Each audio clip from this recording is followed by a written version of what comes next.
Visit WatchESPN.com or download the Watch ESPN app to watch ESPN live anytime, anywhere. Brought to you by Vizio. Just moments away from kickoff here at Jack Trice Stadium. Before we get things started, let's say good evening to our buddy Samantha Ponder.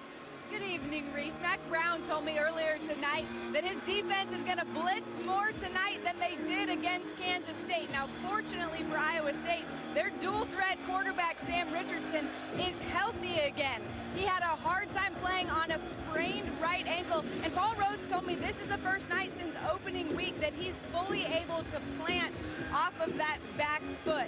Now, they do want to run him more tonight, so pay attention to that. But here's the difficulty. His center is a third-string center. They're happy with what he's done in practice over the last week. That's Ben Loth. But obviously, Reese, never good when you're starting your third-string center. No, Sam, it'll be a challenge against the interior defenders of Texas, but of course, running the quarterback is what has vexed the Longhorns for much of this season, giving up more yardage to running quarterbacks than any other team in the country. Texas won the toss, they deferred, so the Cyclones will get the football to start off. Jarvis West is deep to return it for Iowa State. Getting set to put a boot to it for Texas. As you see, Nick Rose will be the kickoff specialist. Anthony Farah will handle most of the place-kicking duties, but Rose is your kickoff man, and we are underway from Jack Trice Stadium, and the Cyclones are going to watch that thing sail out of the back of the end zone, and they'll put it in play on their 25-yard line. The impact players when Iowa State has the ball. Aaron Wimberly coming off a 137-yard performance against Tulsa, and Quentin Bundridge had a big game against Iowa, 3-touchdown, 100-yard receiving day. We mentioned the defensive line for Texas against this Iowa State offensive line. Malcolm Brown inside against Ben Loth when he's in at center, and Jackson Jeffcoat, the spectacular defensive end who's had his season cut short the last couple of years with torn pectoral muscles. There is Wimberly, there is Bundridge. See how quickly the Cyclones can get the ball in their hands, very quickly. Wimberly looking for the edge, picks up one. The tackle made by Dalton Santos. Santos in there because Steve Edmond, the normal starter at middle linebacker, sits out the first half of this game after getting kicked out on a targeting call. You heard Samantha talk about Sam Richardson, and we call him Sam B. Richardson because there's a cornerback for the Cyclones that also starts, also named Sam Richardson, no relation. He's Sam E. The sophomore from Winter Park has been slowed by the injury, but they think he's a promising guy, dual threat guy, good on the move and can throw on the move, and does, and completes his first pass of the night to Bundridge. And Bundridge is a guy who's going to have to win some one-on-one matchups and make some plays tonight for Iowa State. Especially out there in the boundary. Duke Thomas, a cornerback for Texas, has been the guy opposing offenses have tried to pick on this year. Tyler Lockett had a 237-yard receiving day 2 weeks ago for Kansas State. A lot of those catches on Duke Thomas. First third down of the night. Iowa State trying to avoid a 3-and-out to start. Crowd continuing to fill in. Longhorns in the backfield, and they've been vexed by missed tackles, but Malcolm Brown didn't miss that one. It'll be 3-and-out for the Cyclones. You heard Sam talking about the injuries they've had at center, and Ben Loth, the third-team center, lining up against Malcolm Brown, who's the most explosive D tackle they have. No one even barely gets a hand on him. You see the quickness off the line of scrimmage. There's no denying the talent Texas has up front. They have some guys that can get into the backfield. Iowa State's going to do a much better job at the point of attack. He's one of the best punters in the country, Herbie Vanderkamp. Just as I say that, that's not his best effort. Jackson Shipley has to come in and grab it before it bounces and lets Iowa State pick up some more yardage on the punt. And Texas will have it for the first time tonight at its own 36-yard line. Impact players when the Longhorns are on offense. Dejae Johnson is back. Johnson playing wide receiver. You might see him at running back as well. Jonathan Gray is going to carry the load in the backfield. Both of those guys are explosive. You can't miss David Irving on the defensive front. He's about 7'12". He's actually 6'7", big fella. And Jeremiah George holding this linebacking core together after the departures of Jake Knott and A.J. Klein, both of whom are in the NFL now. First run of the night goes to Jonathan Gray, and the Cyclone defense there to stop him. It'll be second and long as we check in with Sam. Reese, obviously Texas looking for as many weapons as they can on offense. Mike Davis obviously dealing with an ankle injury. You saw out there, wouldn't start, but he is available. They're going to be cautious with him. Gray gets it for the second time, gets across the 40. He's going to be about 5.5 yards short of the first down. Mike Davis is their big play receiver, David. They're only going to use him as needed, it appears. He's dealing with an ankle problem. He's an elite receiver in college football, a guy that goes deep and gets it. And then you look at Ash at the quarterback spot, who's out. I mean, they're missing some playmakers on this offense, some of their better players that they've seen step up that they've needed. But it's got to be other guys that step up and make plays. Third down's been a problem for the Iowa State defense. But not this time, and a flag is going to come in. McCoy was looking for Marcus Johnson, and he was all tangled up with Jansen Watson. And the flag came in, and it appeared to be rightfully so. Pass interference, defense, number 2. 15-yard penalty, automatic, first down. So no Mike Davis on the field right away, but his backup is Marcus Johnson, a guy that made some plays against Kansas State. 6'1", going up against a much smaller corner in Jansen Watson at only 5'9". That's going to be a physical matchup to watch on the perimeter of the field. Remember, that's the position Mike Davis normally plays. Both of these Iowa State cornerbacks a little undersized, vertically challenged, some might say. McCoy shows some motion. Now Case is going to take the big shot. He hangs it up there. And very fortunate it wasn't intercepted. Watson was on the coverage. 2nd and 10 coming. Dave, you said it early. Case McCoy has to manage this game and keep the offense on schedule. Here he just kind of floats this football way up in the air. Very lucky that wasn't intercepted. You know what? He's mad because you just said he was short, but look at the hops. 38-inch vertical. That's on right. This guy. He's got the best vertical on the team. So who needs to be tall if you got ups, dog? Got to be physical. If you time it properly, there's no problem.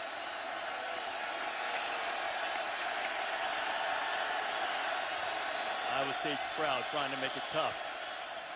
Back to the ground with Gray. A seam. Jonathan Gray into the secondary. Jonathan Gray is on his way. Touchdown, Texas. 45 yards, and the Horns strike first. And I tell you what, we talked about Mr. Gray. I mean, he's definitely their best back, but look at the hole. Look at the offensive line. Everybody leading up, everybody getting a hat on a hat, a great cutback, get north-south. How about the vision? They look pretty easy. How about the vision, seeing that cutback? How about the blocking, too? That's pretty nice. The thing I love about Gray, there's a no-nonsense one-cut runner when he sees it, foot in the ground, north-south. Anthony Farah is true on the extra point, and Jonathan Gray was moved into the feature back role. There's a stable of talented running backs in Texas, but Gray seems to be running away from the field, and the Horns are on top by 7.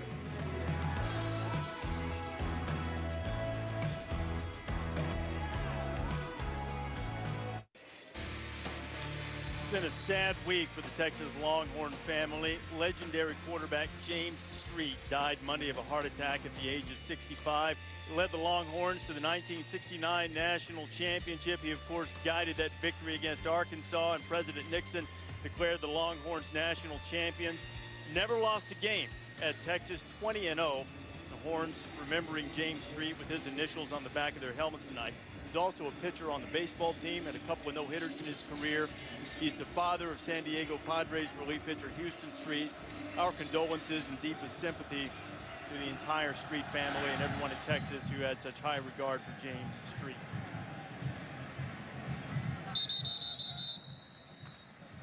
Kickoff goes into the end zone. They'll start on the 25. There has been a lot of news surrounding Texas. Also this week, DeLoss Dodds, the athletic director in Austin since 1981, announced that he would step down effective in August of 2014. He'll be a consultant and stick around. DeLoss has presided over 14 national championships in 4 different sports, including the national championship the Longhorns won in football in 2005. Basketball has been successful, so too has baseball. You see Greg Robinson, the new defensive coordinator, and Max hiding in there behind Robinson. The Horns off to a good start, but it has been a tough start, and some have perceived that Dodd's decision to step down would erode some of the most staunch support that Brown has gotten from the Texas administration. Sam Richardson pulls it down.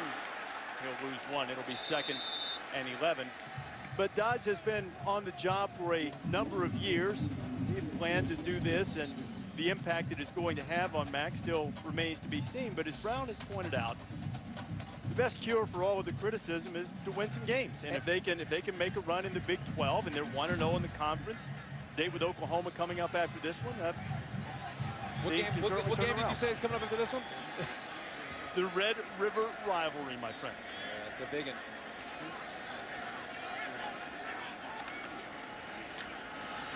Back to the ground. It'll be 3rd down and 10. And that big one is coming up. And if you don't think this is a big one tonight for Texas, let them lose it and see just how big this goes. But they are off to a terrific start in the early going of this game.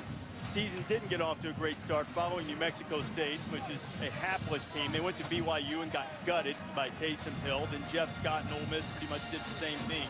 After the BYU game, Brown decided to fire Manny Diaz as defensive coordinator and bring in Greg Robinson. Robinson was serving as an analyst for the Longhorns. He stepped into an on-the-field role. Richardson, the quarterback run. See where they're going to mark him, and mark him right at the 35, which is where he needed to get to the first down. He'll have Iowa State's first down of the evening. Sam Richardson is a deceptive runner. Second on the team in rushing yards this year. Had a bit of a bum ankle for the last 2 games, but you see, great job. Nothing open downfield, big lane in front of you. Go take it and move the chains. Timothy Cole misses the tackle, which has been Texas's defensive theme throughout this season so far.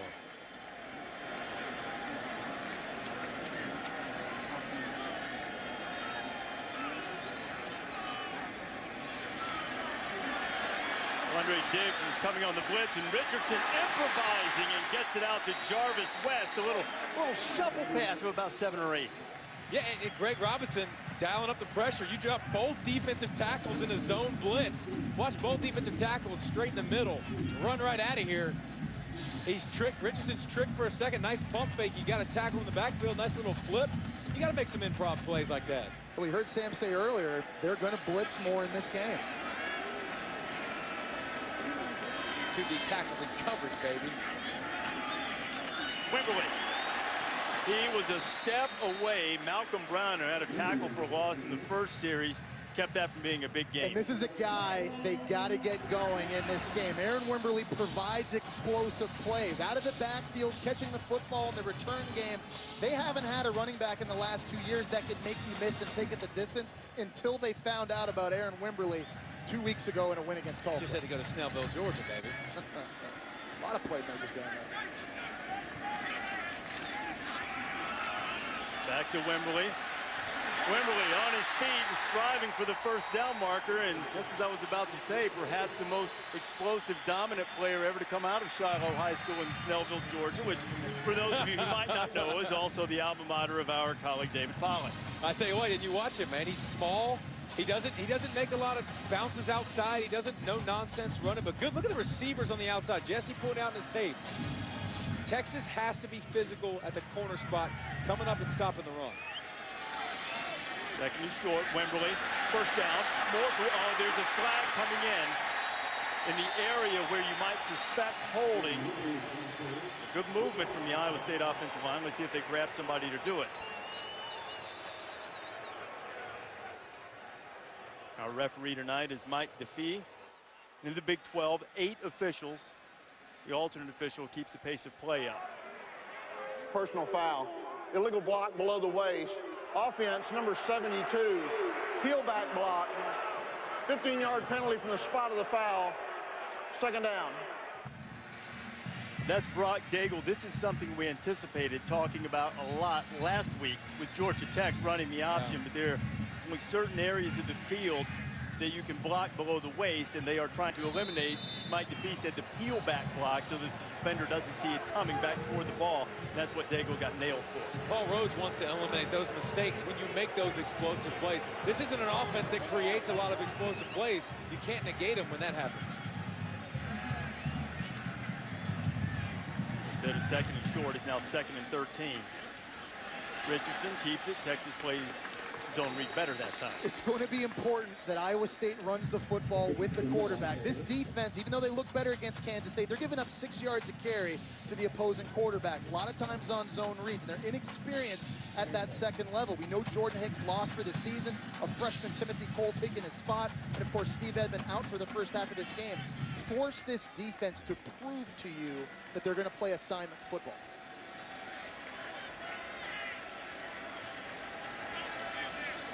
Crowd a little quiet, hoping for a little more to cheer for on 3rd and 11. Pressure coming from Santos. Richardson escapes for a moment, throws it right at Wimberly's feet, and it'll be 4th down coming for the Cyclones. Timothy Cole was there. This is the second time tonight I've seen Sam Richardson miss a guy that was open. At the top of the screen, they had an in route, and it was Tad Ekby running the in to the short side of the field. And he was open. There was an opportunity there for Sam Richardson to let that football go early. They missed a big shot down the sideline to Quentin Bundridge on a go route. Sam Richardson's got to start locking in, start trusting his receivers a little bit, let it out. Vanderkamp gets no pressure. Shipley calls for the fair catch. He put it on the deck, and I think it popped right back up to Jackson. Let's see if he comes out of the pile with it. It is Texas football.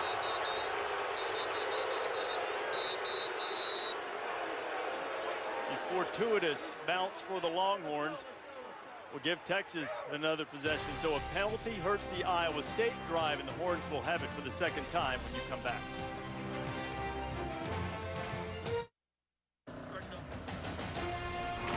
ESPN College Football Primetime is served by Applebee's. Applebee's 2 for $20 menu just got even better with the new Honey Pepper Grill.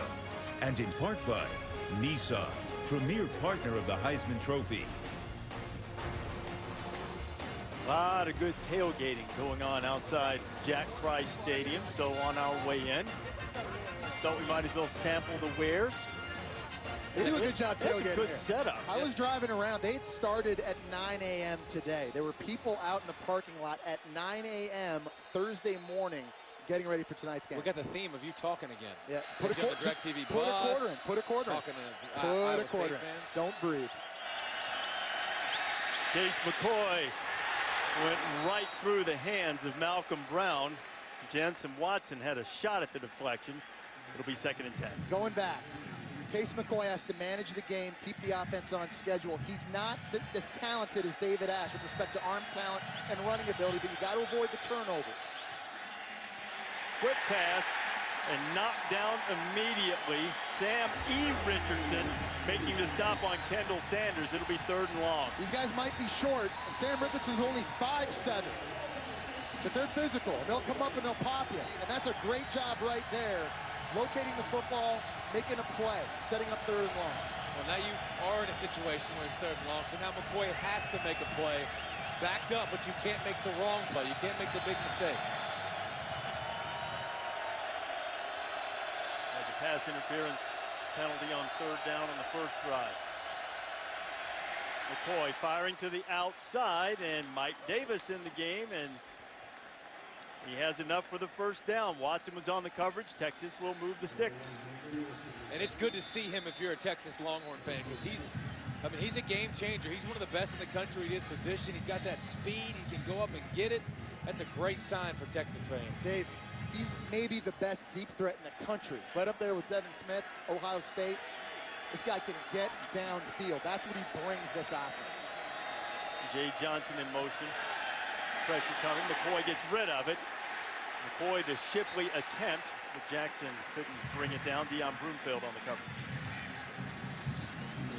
The offense, to me, on film this year has looked different when Case McCoy's been in versus David Ash. They're not pushing the football downfield as much. They've been protecting their quarterback with short, easy throws. I know quarterbacks hate to hear, I'm a game manager, but that's really what Case McCoy has to be. On the ground. Not Gray this time. Malcolm Brown getting this series. Jaquez Washington on the stop. And I don't really think you have to outthink yourself. I know you throw a screen in a bubble real quick on the 1st and 2nd down of this drive. Run the football if you're Texas. I mean, that really is, I think, the strength of this team, especially with your backup quarterback. Continue to run the football.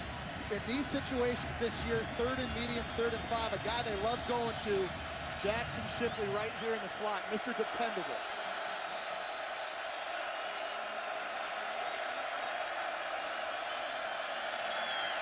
McCoy was looking his way. Instead, finds Mike Davis. It's a pretty good third down option, too. 2 third downs, 2 conversions, McCoy to Davis. The thing about McCoy, he's extremely smart. Excellent football IQ. And here, he wanted to go to Shipley, not there. Go to your second read the progression.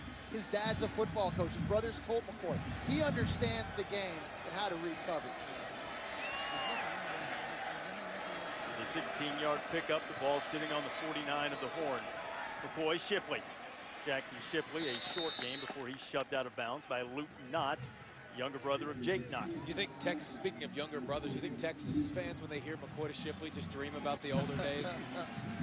Go the Wayback Machine 4 or 5 years ago, 6 years ago. Happy thoughts. McCoy to Sanders doesn't work bad, and Sam Richardson proves to be a sure tackler. You know, that McCoy to Shipley connection, that started when these guys were in grade school. Their dads, as you well know, I'm sure, from Colton and Jordan's days, are great friends. And Case started throwing to Jackson when he was in 3rd grade. Jackson was in 4th. Pretty good idea of what the other guy's going to do. Should be. 3rd and 6. It's been Davis on 3rd down the last couple of times. McCoy to Davis, and he dropped it. He had the 1st down. It'll be 4th down. Jansen Watson was there to hit him. The Longhorns are sending the punt unit onto the field. I don't think Iowa State's going to bring pressure all the time because they don't feel comfortable leaving their corners on islands. But when they do, they have to get home and pressure the quarterback. Very fortunate.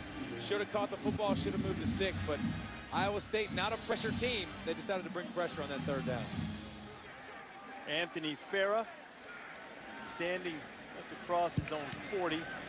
Jarvis West back for the Cyclones, calling for the fair catch inside his 10. He does about the best he could, given the circumstance. Cyclones will be backed up deep in their own end. You come back to Ames.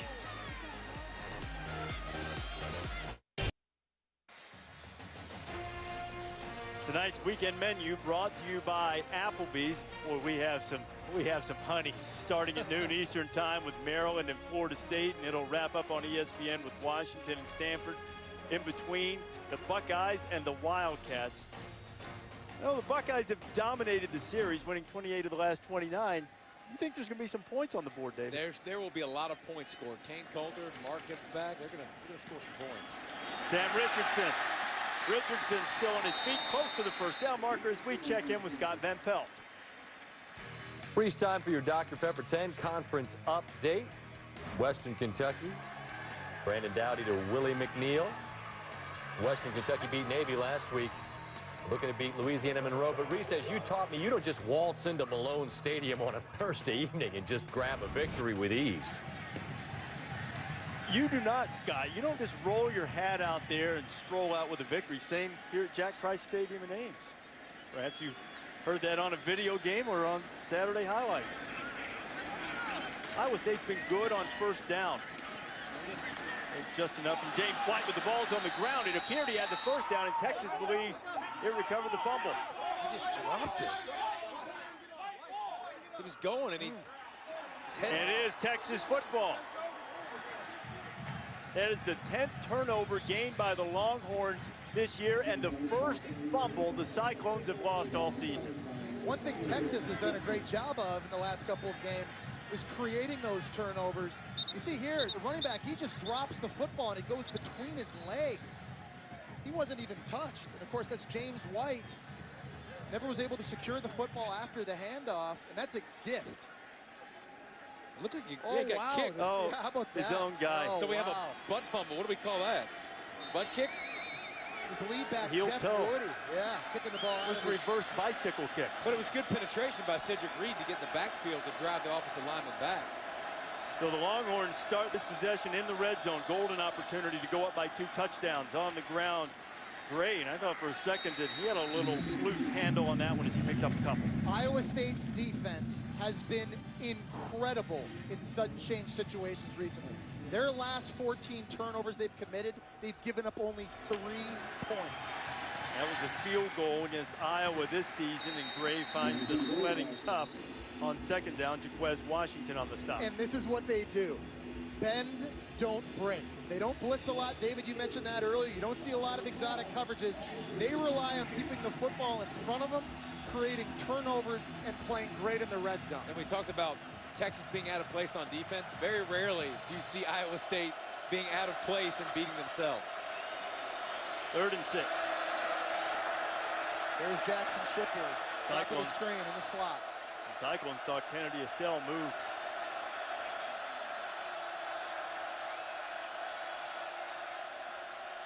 McCoy had a receiver out in the flat. He also had one in the end zone, but overshot him. And Mike Davis couldn't pull that one down. And the Longhorns are going to try a field goal, further underscoring that stat. And what a remarkable job by Iowa State once again to rise up in a sudden change situation, but he did have Shipley open. Guys, look, they had the smash route concept, the guy underneath and Shipley up top. That's a wide open throw. It's not like Davis wasn't open He either. had everybody open. You had your choice. So you got to hit one of them. It's a 29-yard field goal attempt for Anthony Farah. Farah, who battled a significant groin injury last year, is healthy, and he is true. So the fumble certainly could have been worse for the Cyclones, but Texas capitalizes with the field goal. Just a little too tall for Davis, but a 10-point edge for the Hornets.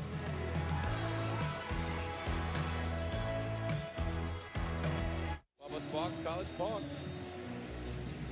Case McCoy's hit 5 of his first 10, but probably thinks he should be 6 of 10. Has missed Mike Davis in the end zone. Horns had to settle for a field goal, so inside 2.5 to play in the first quarter. Texas up 10-0, taking advantage of the Iowa State fumble. Nick Rose knocks it out of the back of the end zone, and Jack Trice once again as we go back to Scott Van Pelt.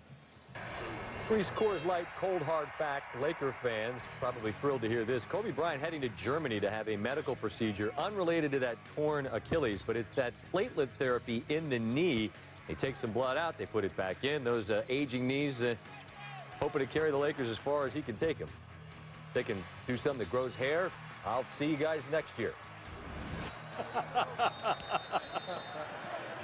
And something to keep it from turning gray. I'd jump on board with that too, Scott. Bald man on campus. Yeah, he can't. Scott can't grow hair. He'd do away with his entire game day franchise if he grows hair. Sam Richardson looking for the big tight end, and he's got him. E.J. Bibbs, and E.J. shedding tacklers, and yes, E.J., it's a first down. Sam Richardson's missed some open receivers downfield. He's got to just play catch, and when he's in rhythm, he's a very accurate thrower. When guys come open, the windows aren't always big. You see the tight end working on Dalton Santos, who of course is starting in place of Edmond because of the targeting foul in the second half against Kansas State. Those are the throws he has to make. Play catch with your receivers. Bibbs, who was a junior college All-American, coming in motion. Wimberly turning the corner. Wimberly into Texas territory, and another first down for the Cyclones. I like how offensive coordinator Courtney Messingham has found success calling run plays to the outside. We talked about how the third-string center's playing in the middle. A lot of the success running the football, whether it's been Aaron Wimberly or Sam Richardson on the zone read, outside the tackle box. Now for this series, their starting center, Tom Farniok, has returned. He's got an MCL problem, can't go every series. They'll try to get as much out of Tom as they can tonight. He solidifies the middle of that offensive line a bit. Richardson down the middle, Bibbs with a big catch, still on his feet inside the Texas 30, and the Clones are on the move. Bibbs is a big body at 6'3", 250 pounds, and there you see the physicality and the athleticism. Well, and Texas wants to sell out. Watch these linebackers right here. Watch both the linebackers in the box. They want to sell out. They want to stop the run. They both come up, create a window right behind both the linebackers. That's what happens when you have so much quarterback run and running game success. Everybody gets over-aggressive. Iowa State, his deepest penetration of the night. Back to Wimberly, looking for the edge. More success to the outside as he gets just inside the 20. Great pickup on first down. Wimberly averaging more than 4 yards per carry. While we were concerned about what Iowa State might be able to accomplish inside, found some room on the edge.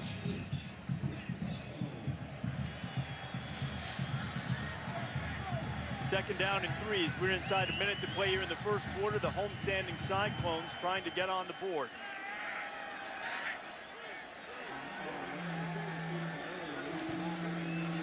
Richardson leaves it with Wimberly. He's inside the 20 to the 19. Needs to get it close to the 17. Chris Whaley and Malcolm Brown on the stop. So Iowa State has made it difficult for themselves so far in this game. Now they had a pass interference penalty. They had a fumble deep in their own end, a critical penalty on a long run by Wimberly. You're down 10-0, but doing a nice job responding on this drive, marching down, looking for points. We're going to start the second quarter here in Ames with Iowa State looking at a big 3rd down and 2 opportunity. Texas has jumped on top. The Cyclones are all in and fighting back. Big 12 second quarter when you come back.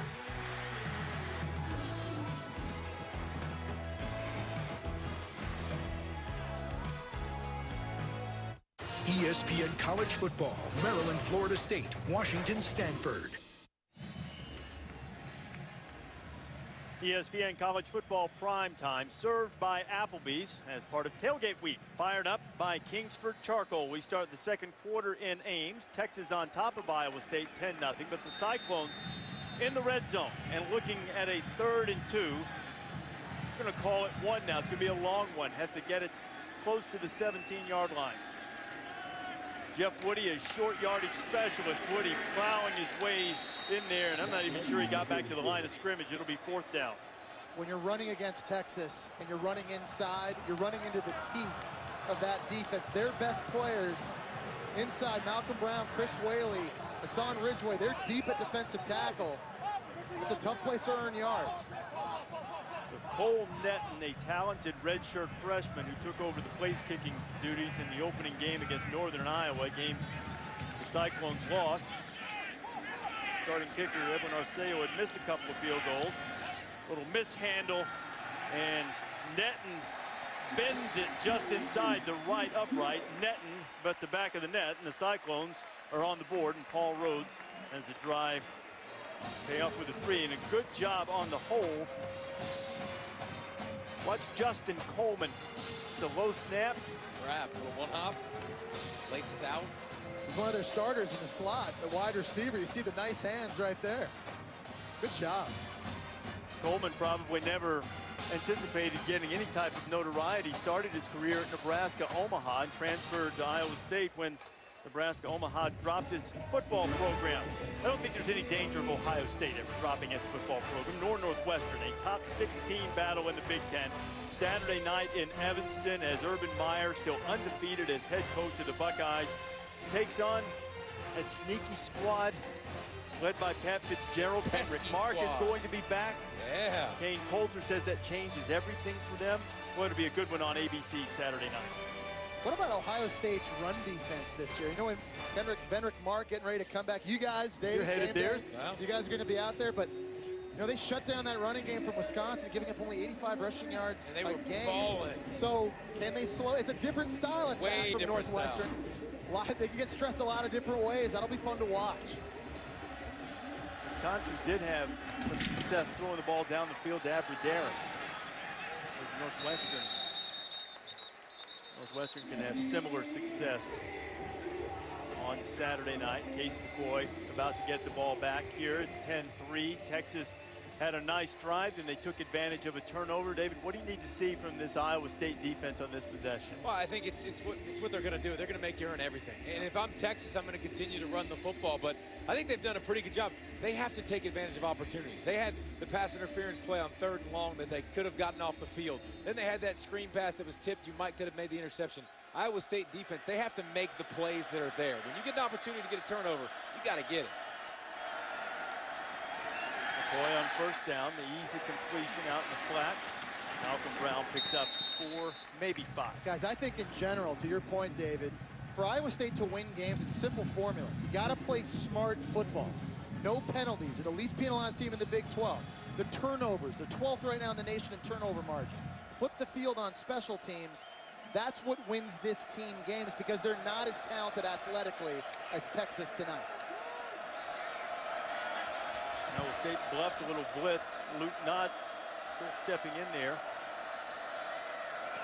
No extra pressure. McCoy was not on target, but Kendall Sanders made him right. Nice grab by the sophomore. And so far in this game, Iowa State hasn't really followed that formula. They had a chance to make an interception, a couple interceptions, as you mentioned. They fumbled the football, had a critical penalty on a big gain by their running back. They got to get back to playing Cyclone football, and that's playing smart. On 1st and 10, here goes Gray. Jonathan Gray picks up about 9 on 1st down. And this is an interesting formation that Texas does. You put Malcolm Brown, so now you got 2 tailbacks right there with Jonathan Gray, number 32 in the backfield. Kind of cross action, but run the ball to the left. It gives you a little bit more options. McCoy feeling heat, and down he goes. The pressure coming from the outside and making the stop with Jeremiah George. Nick Crone was also in there applying the heat. Jeremiah George is a lot of fun to watch. He's only 5'11", but he is tough to block. And you see him in the middle of the screen. Tremendous speed getting in. Malcolm Brown cannot make the block. Nice job there, too, by Crone, getting in the backfield. They don't blitz a lot. We've mentioned that so far because they don't like the matchups outside. That was a calculated risk. Nice job getting home. And Donald Hankins not at left tackle, too, who's Texas's best lineman not in the ballgame. See if Sam can find out what's going on with Hawkins. McCoy getting pressure, had to throw it away. Coming after him was Mitchell Myers, I should say. 4th down and 8 coming. You're starting now to see a lot of movement up front from Iowa State's defensive line. They're a little bit undersized. They have to move or risk getting eclipsed against a much bigger Texas O-line, but a nice job now by defensive coordinator Wally Burnham, dialing up some pressure. He likes to dial up pressure, doesn't he, Jesse? No, he does not. And I think it drives Coach Paul Rhodes crazy. He brought him here because he's aggressive. Was a defensive coordinator at Pitt for 8 years. He was a blitzing maniac. That was Burnham's reputation for a while, too, but Wally sometimes thinking that discretion's the better part of valor when it comes to sending the house. Jarvis West fields it inside his 10, and Iowa State gets a good stop on defense. Heat coming on Case McCoy. Now see if the Cyclones can answer with an offensive drive.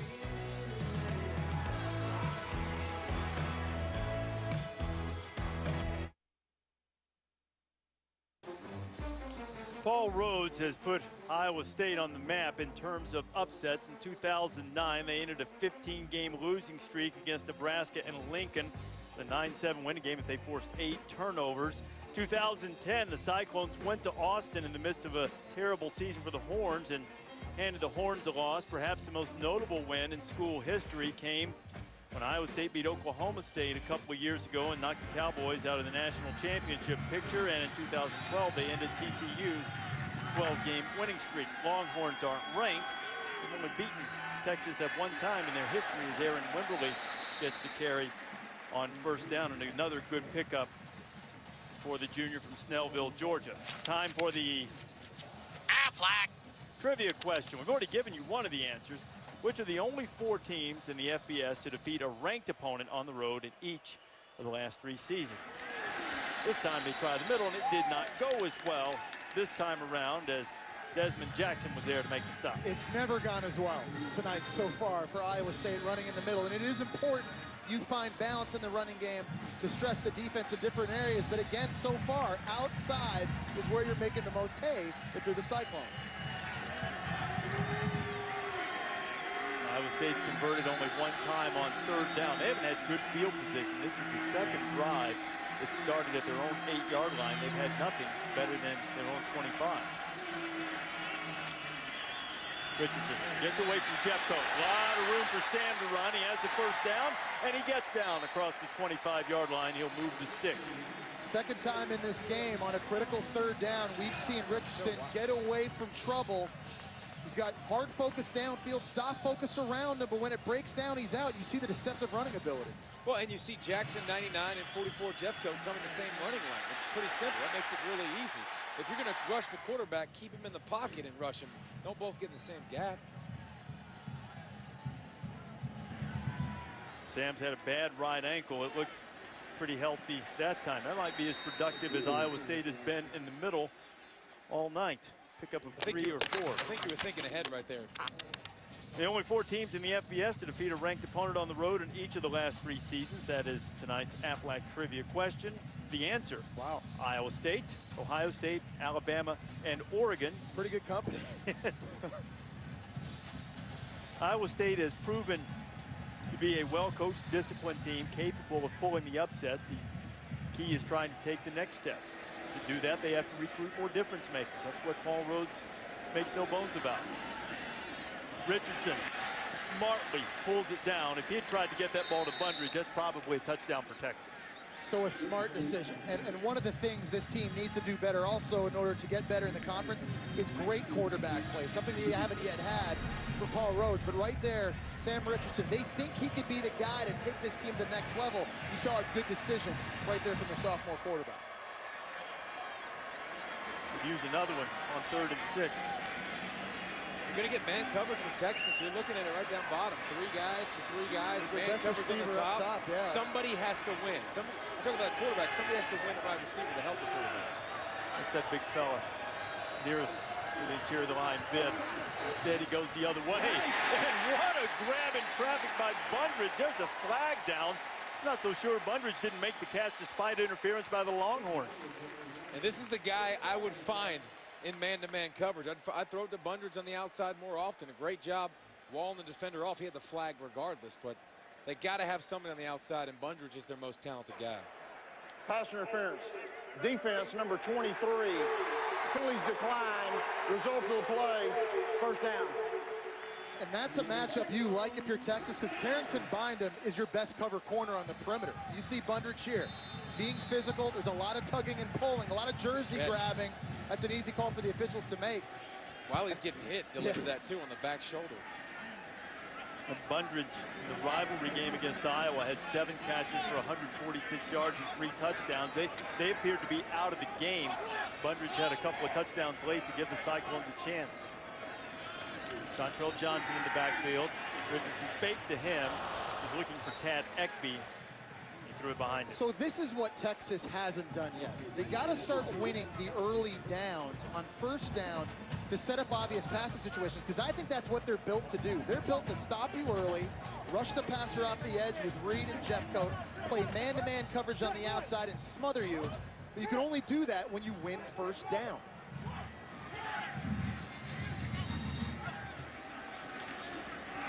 Wimberley stays on his feet momentarily, but Dalton Santos getting the start. And what I Place love of Edmond makes a tackle. And what I love, guys, about what Greg Robinson has done since he's taken over, he's simplified the defense.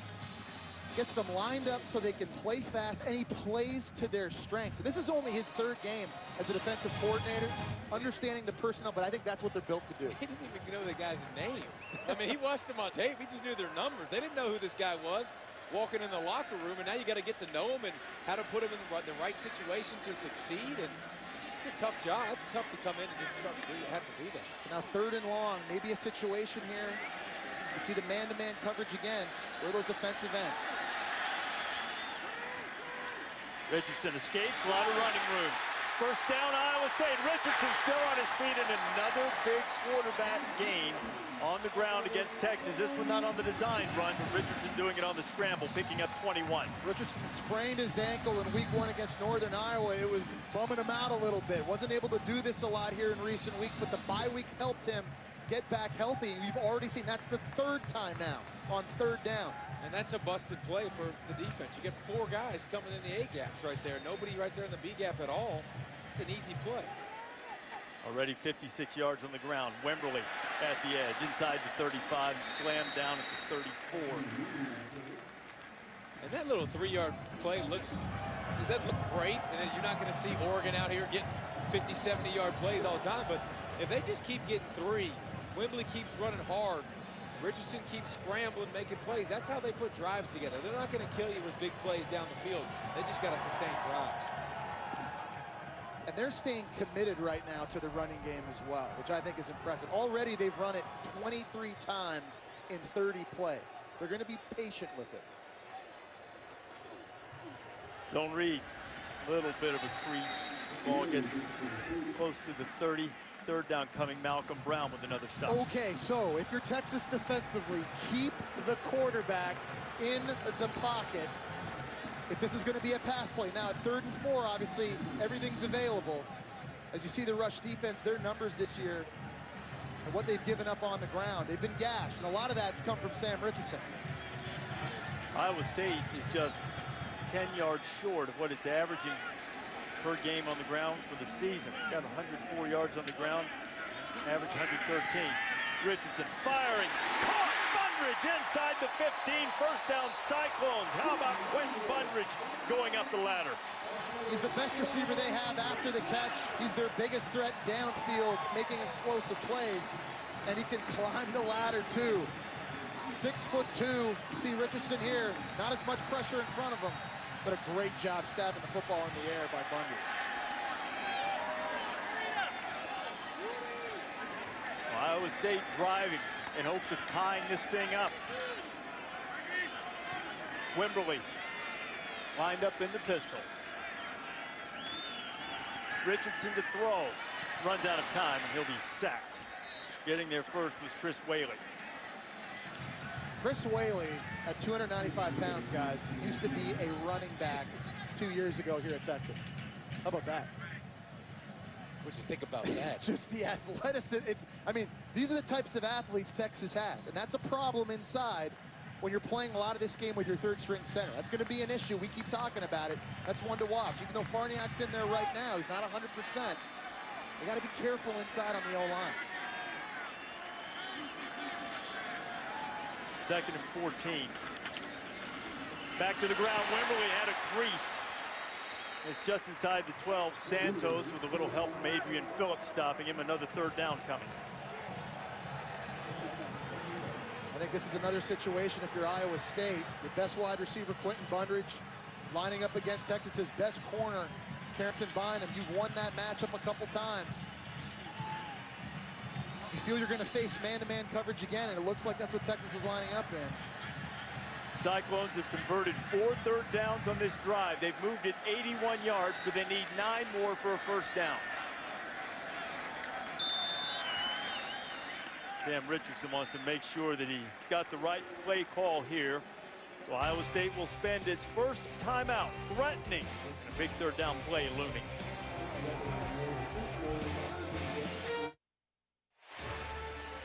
Tailgate week fired up by Kingsford Charcoal, and man, oh man, what a day it's going to be from noon until after midnight. Maryland and Florida State, they get it started noon Eastern time. Then Washington and Stanford, Keith Price and the Huskies, Bishop Sankey leading the nation in rushing, looking for a statement. When they beat Stanford last year, it was a little bit more of a puncher's chance type of deal. We called that game. Washington much healthier this time around. 3rd and 9 for Iowa State as they move the ball from their own 8 to the Texas 12, but needing to pick up about 9 here to keep the drive alive. Wimberly has it in the flat. He's got a lot of room, and Wimberly's into the end zone for his first touchdown of the season.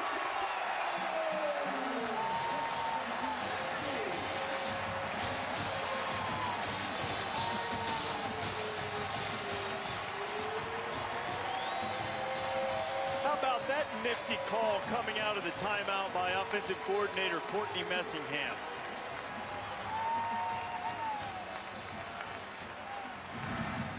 Cole Netton on for the tie.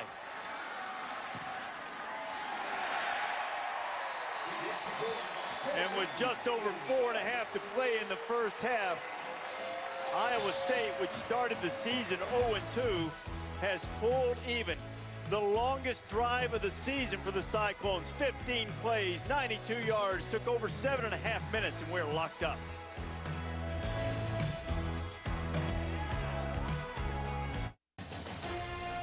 ESPN College Football Primetime, brought to you by Wrangler. Real, comfortable jeans, guaranteed. And Bud Light, it's the sure sign of a good time. Here we go. They're grilling up some fresh meat and Cyclone fans have a little appetite for an upset. Taking a look at that last touchdown, Reese, they want to get Wimberly on the swing. That's incumbent on linebacker Peter Jenkins to make the play, but they get a block with tight end E.J. Bibbs, who just kind of gets a piece of him, and that allowed Wimberly to roll in untouched. Nice design. Kendall Sanders going to bring it out of his end zone, and turns out not to be the right move as he is stopped short of the 20-yard line. That's where the Horns will put it in play as we go to Scott Van Pelt. Reese, coming up, Land Rover halftime report. As you mentioned, Washington knocked off Stanford last year. We preview the game down on the farm. And how about those turnaround Terps going down to take on Florida State, a place they've never won down in Tallahassee? Those are 2 of the 4 games these fellas will be picking when we see you in 4.5 at the half. Ben Bozen, tight end, who the walk-on gets a lot of playing time, was heard on kickoff coverage team, being helped to the sideline. Good coverage by the Cyclones. Pins Texas inside his 20 as Iowa State just tied the game at 10. To the ground with Jonathan Gray. And Gray tripped up just short of the 20. Third down conversion for the touchdown when the Cyclones had it. And we talked about it. It's man-to-man coverage, but I also think the safety needs to do a good job right there coming up. The cornerback needs to come up. But I like the way Wimberly finishes that run, too, by the way, in the end zone. He could have just scooted the end zone, not be touched, but that shows he's got a little attitude to him. He came right at him, said, come get some. He probably wanted that touchdown because he had a long run against Tulsa that he got knocked down on the 1-inch line, and they ended up having to have Jeff Woody run it in. McCoy complete to Kendall Sanders, but not quite enough for the first down. It'll be third and short. And guys, we're watching Iowa State fight. There's something about this Thursday, Friday night magic around the Cyclones team. 7-2 since 2008 on these types of games. They don't get the national stage often. They love the opportunity to make a statement. You can see Iowa State right now playing with their hair on fire a little bit. And to the 7-2 on Thursday and Friday nights. They're just 20 and 36 on Saturdays. Gotta play more weeknight games. Trying to pick it up. Hit in the backfield is Gray, and he will not get it. Willie Scott, the 5th-year senior from Orlando, makes it a 3-and-out for the Horns. The one biggest area of concern, I'd say, for Texas's offense this year has been short yardage situations, just not being physical enough at the point of attack. Willie Scott is only a 224-pound defensive end, and he's winning his battle up front and making a play in the backfield. Farah standing inside his 10. Dual return men inside the 40 for Iowa State. Short punt. Jarvis West calling for the fair catch, and Iowa State will have its best starting field position of the game from its own 43-yard line. Jack Trice Stadium alive. Aaron Wimberly went in for the touchdown. Cyclones have it tied. Now in the last 2:40, they can try to take the lead.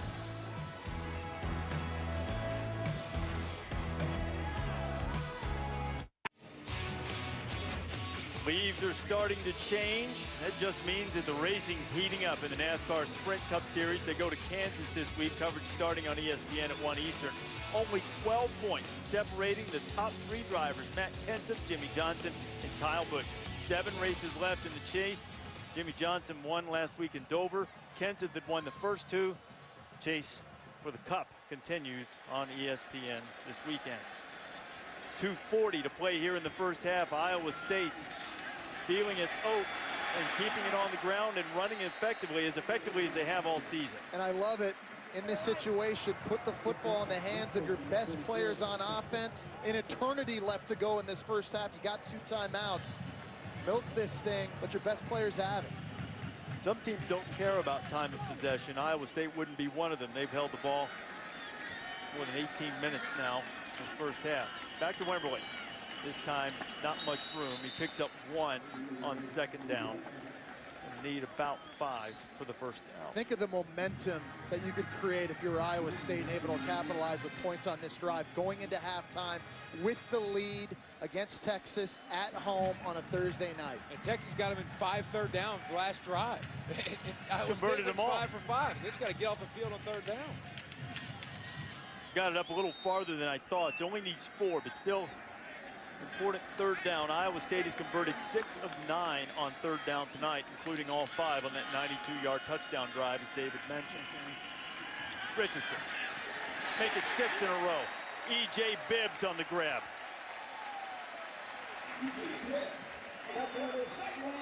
With 90 seconds remaining, clock stops while they move the chains. Iowa State still with a couple of timeouts to work with. You see the green field goal line is sitting at the 38. In pregame, as we watch Cole Netton with the wind, could knock it in from about 55 yards. That's what it would be if they get it to the 38. But Richardson has designs on a lot more than that, and it's Justin Coleman making the grab, and now they're at the 30 and within field goal range. But another first down will stop the clock, just over a minute to play. Sam Richardson is throwing the football now with a lot of conviction. There was some mustard on that throw. That back ankle looking pretty good as he's planning off it and throwing. Also very efficient with managing the time. Now this is not going to stop the clock, short of the first down, but another completion to Coleman as we're inside a minute to play in the first half. So now he's made good decisions all night so far, running and throwing. This is an area you don't take sacks, you don't turn it over. Richardson deflected. It falls incomplete. Malcolm Brown got a hand on it. 3rd down and 3 coming. 42 ticks left in the first half. And we need more from Jeff Coat. I mean, he's a guy that he puts his hand on the ground and rushes the passer. He's slippery. He's got good instincts, but they've got to pressure Richardson too. But also, let's be honest, these throws are easy pitch and catch too. You said earlier, play catch. These are easy throws right over the middle. The linebacking core for Texas has to play better. Expecting man-to-man coverage again if you're Sam Richardson. Inside, you got your tight end, E.J. Bibbs. Outside, you got Bundridge. Pick your best matchup. Wants Bundridge. Got it. Oh, he had him, and Bundridge had it right in his hand, and I think he was going to try to run it to the house, and he dropped it. He just got too excited. He knew he went on the route against Bondham, just took his eyes off the football. Looking to make a move. You've got to catch it first. That's a critical drop. He was going to try to shake Santos and see if he could get it in the end zone, and he looked up too soon. Instead, they'll try the field goal. Cole Netton from 41 yards out. He's made a 37-yarder tonight. Is for the lead just before the half. It's on the way, and it is true. Well, Paul Rhodes, a demonstrative sort on the sidelines. He's the Cyclones with just over half a minute to play in the first half at home. Sam Richardson leads a nifty drive, and Iowa State has scored 13 straight points. And it's been his legs and his arm. I mean, he's done a great job buying time, converting the sticks on 3rd and 10 with his feet, throwing to the open guy. And even on that last pass, Bundridge had a chance to catch it and possibly score. So you got to like the way the offense has responded from a slow start. Stacey Sorrell's trying to get them linemen hyped up.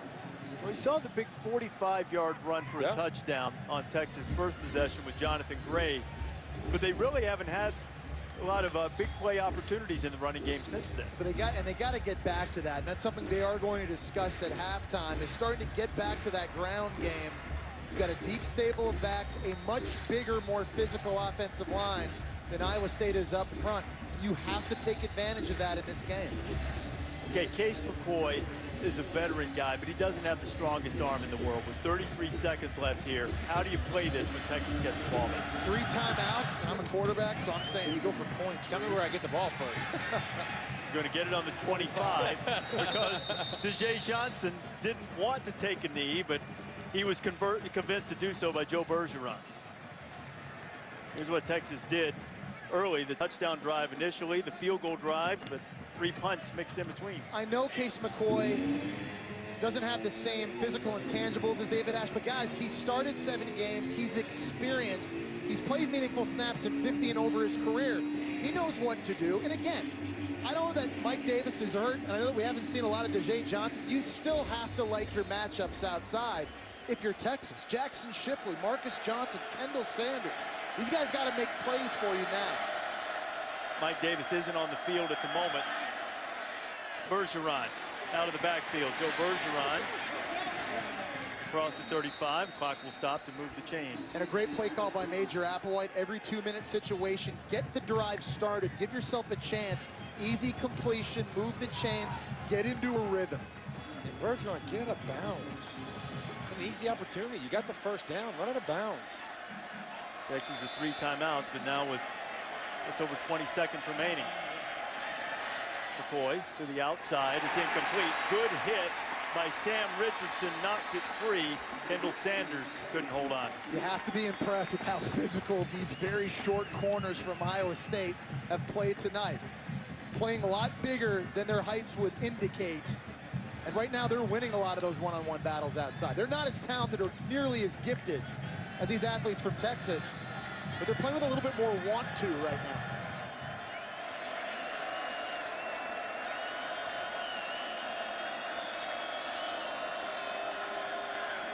McCoy, right on the money. McCoy to Shipley into Iowa State territory with 11 seconds to go now. Texas, they've got 3 timeouts and 11 seconds to go. I bother grounding it here. Just use the timeout, and they do. You talked about McCoy to Shipley. You've heard it a lot with Colt back in the day. But these two also have connected a lot of times for big plays over the years. And that's a huge big catch right there by Jackson Shipley. And Mike Davis hadn't been playing. I mean, he started the game off, had some opportunities on 3rd down to move the sticks. Another one for a touchdown. He's got to get way up to get it. Case has to throw a better throw, but we haven't seen him since then. But a couple opportunities he had to make plays, and there's another one right there. You're right, Case. It's not on Case for everything. Some people got to help him out. Okay, with 2 timeouts and 11 seconds here, if you get rid of it quickly, you can use the middle of the field. In terms of getting into field goal range, going in this direction, kicking into the wind, pregame, Anthony Farrow was good from about 48 yards. You would think they need to get the ball to the 31 to give him an opportunity to make the same length field goal he was making in warm-ups. See our nice little cool green line we have now. We have visual aids to enhance the viewing experience. Longhorns trying to at least get a tie before the half. McCoy having to buy some time in case Wisely throws it away. And now with only 5 seconds to go, David Irving was applying the pressure. You'd think probably what we have here is the home run ball. But we've seen a couple of those work. Last weekend, Florida State had one against Boston College. Ohio State had one against Wisconsin. We've talked about that wasn't a Hail Mary, though. That was a laser beam from like 55 out. But Iowa State, guys, bend, don't break. So keep the football in front of you. Do not let anyone get behind you in the back end. Possibly the last play of the half. Now it will be. McCoy firing down there. A lot of guys, if we have it. Touchdown, Texas. Wow. John Harris. Right on cue, it happens again. John Harris with his 2nd touchdown catch of the season. The 44-yarder gives Texas the lead going to the half. We talked about how small the secondary is from Iowa State. He's the biggest receiver they've got. 6'3", 225 pounds. And guys, that's a play on offense you practice every week. You try to layer into the end zone with 3 different receivers looking for a deflection and a rebound. That time, they didn't even need it. Harris went up and just grabbed it and snatched it. Hey, that's exciting. That can't happen. No. David, it can't happen. You gotta. And Iowa State's defenders are sitting back there and they're waiting for the ball to come. Go up and spike the ball like it's a volleyball. Look at the guys. Don't try to catch it and pad your stats. Go up there and swat it straight into the ground. Go through the guy. Deion Broomfield perhaps had the best chance. Jeremiah George was getting some depth from his linebacker position. He just never saw it coming. Broomfield has to swat that ball down. There's literally 4 red jerseys around this wide receiver when he makes the play. And they didn't even contest it at the high point. Now they're going to look at this again to make sure it was a clean catch and he has possession. He absolutely does. Well, Broomfield was fighting with him for the ball. Ty goes the receiver. Yeah, but Ty goes the receiver, and he caught the thing. Oh, yeah. Clean at the beginning. Broomfield sort of got the JOP, jumped on a pile and grabbed the ball. And we talked about Iowa State gaining the momentum with late scores here in the first half. If they bat that down, they have the lead going into halftime. And now what about if you're Texas? Things haven't gone great for you here these last couple series. What a play to retake the lead. And you're going to get the ball back at the beginning of the second half. And I like McCoy stepping up in the pocket but not evading and then taking a shot and throwing it. The ruling on the field stands. Touchdown. And they looked at it to make sure that John Harris had his catch, and he does indeed. The play stands as called in Texas. If the extra point is good, we'll have a 4-point lead on Paul Rhodes' team headed to the half, and that is that is a pop of the old balloon going to the break for the Cyclones. Smart football. We talked about it, whether it's fumbling in your own end, dropping interceptions, penalties, and giving up a Hail Mary. What not to do when you're outmatched. And how about a terrific drive by Case McCoy? Yeah. 5 plays, 75 yards, 33 seconds. Used the timeout wisely, threw the ball away when he needed to. Excellent drive by McCoy. And I thought they got him into it perfectly, too. Running a screen, don't ask him to do too much. See if you really want to go for it. You get 10, 12, 13 yards on first down. It makes it an easier decision. Samantha Ponders caught up with Mac Brown. Coach, obviously, other than just putting 6 points on the board, what does that last play do for you going into the half? It's amazing when you score right before the half. It gives you so much momentum. That's why we deferred, tried to score first. We did, and now we get the ball to start the second half. So we're up 10-0. Sam should have gotten a touchdown pass instead of the field goal. Hurt us there. Iowa State fights here. We know that. They play great on Thursday night. None of that's new for us. But that's a big play. A lot of momentum going in. We got to settle down, stop the quarterback runs on third down. He's killing us. Then he got hot when he made the third down runs. Kicking game's really been about even. We got to make some plays in the kicking game. We're a little ahead on the turnovers. Got to do a better job with turnovers. Well, shoot, you answered all my questions. Thanks, Coach. Thanks, Sam. Matt gave us the rundown there. That's how you do it right there. Well, he's excited, and Did well, he draw should this be. up? After This is Harris perfect. making the touchdown grab, 17-13 Horns. Time to send you to the Land Rover halftime report. Reese, thanks. Markman and Brian Greasy standing by looking at their watches, wondering if Coach is going to leave them any time to discuss. And listen, there was some debate here on the set. 33 seconds left. You're Texas. Do you even bother trying to make a go of it? They did, and they get that score. We just heard what Coach thinks of it. Markman, knowing grin, what did you think of it? Well, I thought it was a great play for Texas. Obviously, the momentum was all Iowa State's at that time, scoring 10 unanswered points. But in this situation, you're taught since Pop Warner. Even myself as a big, fat kid, knock it down when I played this young kid. Get in front, knock it down, play the ball. It's elementary football. You turn it around, you face it. You know the Hail Mary's coming as a defender. You've got 4 on 2. One person has to turn around and knock it down. You have a lot of experience being in the end zone there, knocking that ball down? Absolutely. I didn't run that far, but I got down there. No, Iowa State, you're absolutely right. They got to knock that down. But you have to understand, for Texas, that was a critical way to end the half because they were outplayed by Iowa State. Should have been down 13-10. This quarterback, Richardson for Iowa State, 7 out of 10 third downs. They played better than Texas in the first half. Yep. As we sat here and watched, you made a comment. You felt like Texas was sort of sitting back and letting things happen to them. That's a completely different turn of events right there. Absolutely. I mean, momentum in football is so important. Before you go to the half and when you come out is so important. The thing I don't like when Texas gets in trouble is things happen to them. They don't do things to the other team, and that's what we saw until the last 33 seconds. Yeah, a gigantic momentum play there. Texas hits a touchdown, and as Mac just mentioned to Sam, they get the ball to start the second half, so it'll be a 3-point lead for the Longhorns in a pretty sudden change of events. They're hoping to trust themselves in Evanston. Here come those big, bad Buckeyes, and the fellows will be taking their picks of some of the biggest games this weekend, including that nightcap out west.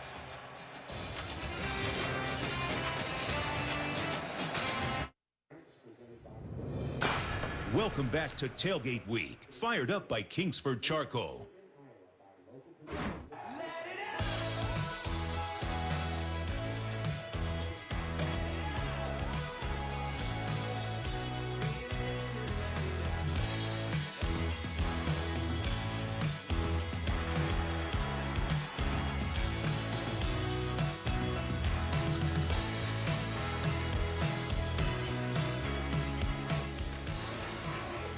ESPN College Football Primetime, served by Applebee's.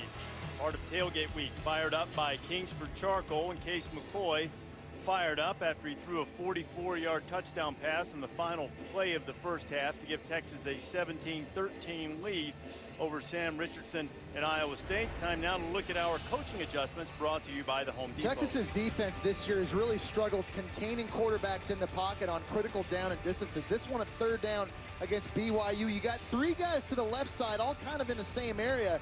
Jackson Jeffcoat, the only defender on the right side of the pocket.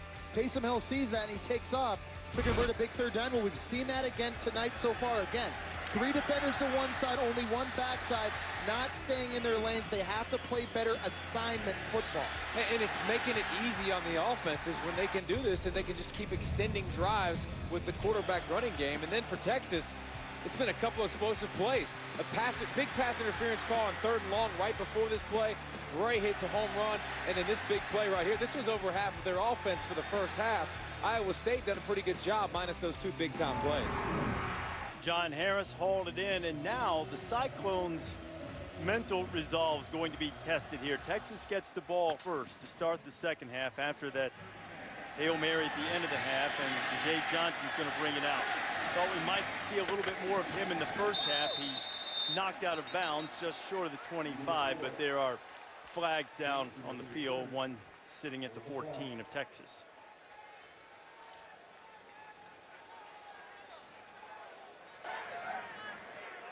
During the return, holding, return team, number 31. Half the distance to the goal from the spot of the foul, 1st and 10. Texas will be backed up inside its own 10-yard line as we check in with Samantha Ponder. Reese, I asked Paul Rhodes about his message to his team. He said, number 1, we just got to clear our heads. We played a good 30 minutes of football, stopped the run well, and ran the ball well. He said defensively in coverage they have to be better. And he said they're giving Case way too much time to throw. Got to get after him. I asked him if they're going to blitz more. He said we might, with a smile. I think that means yes.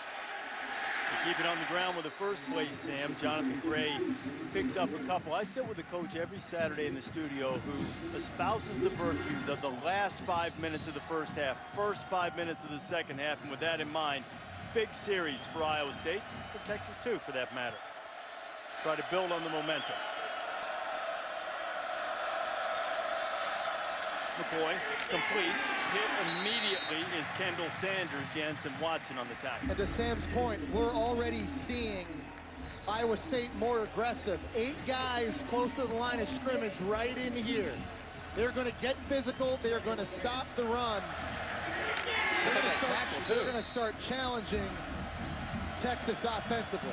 Well, I think you're scared initially because you know Texas' playmakers and speed, but once you get your feet wet, you've done a good job stopping it. I like it. You can afford to be more aggressive. 3rd and 2, no running back with McCoy. He'll fire. And it's complete across the 20 to Shipley for the first down. You know, it's interesting. We started the game talking about don't need McCoy to throw it around. Let him be a game manager. Doesn't it seem like he feels more comfortable when it's shotgun and they got a bunch of wide receivers in the game when he can read things quickly and play pitch and catch like his brother used to in the offenses he's accustomed to coming from? It comes into the experience factor. He's played a lot of games in his football IQ level, understanding coverages and knowing where to go with the ball. Jay Johnson swinging around, and now he has it, and he's got explosive speed. Jay Johnson across the 35 and up to the 40. It'll be another first down for the Longhorns. He takes this offense to the next level. When he's on the field, he's the fastest player. He's the most explosive player for Texas. We saw him against New Mexico State in the first game, find explosive plays running the ball, on reverses, in the slot going deep downfield, on bubble screens. He takes this offense to the next level. We haven't seen him a lot so far. He brings speed, Jesse. Gray hit in the backfield, loses a couple. And you know, guys, he's also the best decoy this offense has. When he's faking handoffs and all those things, he's as important with the ball in his hands as without. And there you see David Irving, defensive tackle at 6'7", converted defensive end, making a big play in the backfield. On the first down marker, you see that? Wally Burnham told us yesterday that Irving could be as good as he wants to be once he decides to do it. Taking a break now. McCoy going to pull it down. And with David Ash being back in Austin, still suffering the after effects of the concussion, Case didn't take much of a chance. He gets down. They have Tyrone Swoops behind him, who's an excellent runner, but he's a freshman quarterback. Not quite ready to go. There's Tyrone, gifted athlete. They're making the decision as to whether he'll burn his red shirt. Texas has converted just one of its last 5 third downs. Got to go a long way this time. Need 13.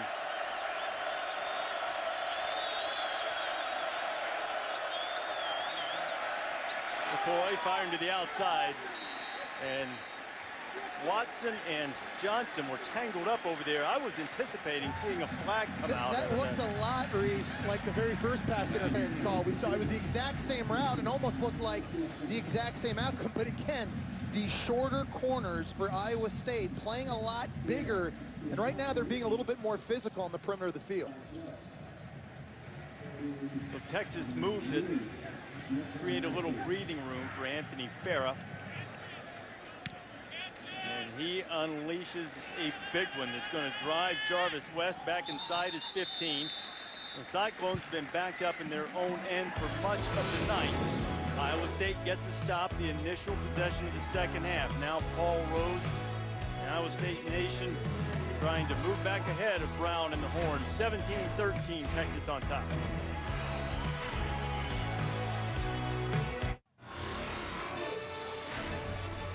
Every week for us is a Thursday night watch party. College football primetime served by Applebee's, and certainly all eyes of Texas upon this game and Abel's on the Lake in Austin as they try to pull the Longhorns through. And look who else is keeping an eye on the competition. Hey, couple weeks down the road? A week from Saturday, the Red River rivalry, Texas and Oklahoma. Gabe Eichert, Deron Neal watching. That picture coming courtesy of James Fraschilla, basketball colleague Fran Fascilla's son, basketball player at Oklahoma. Big football fan as well, as Wimberly gets his first carry of the second half. This will be big for Texas's defense here in the second half. We talked about it. Got to win on first down. Got to set up second, third, and long. Play to the strengths of your personnel in the scheme you play on D.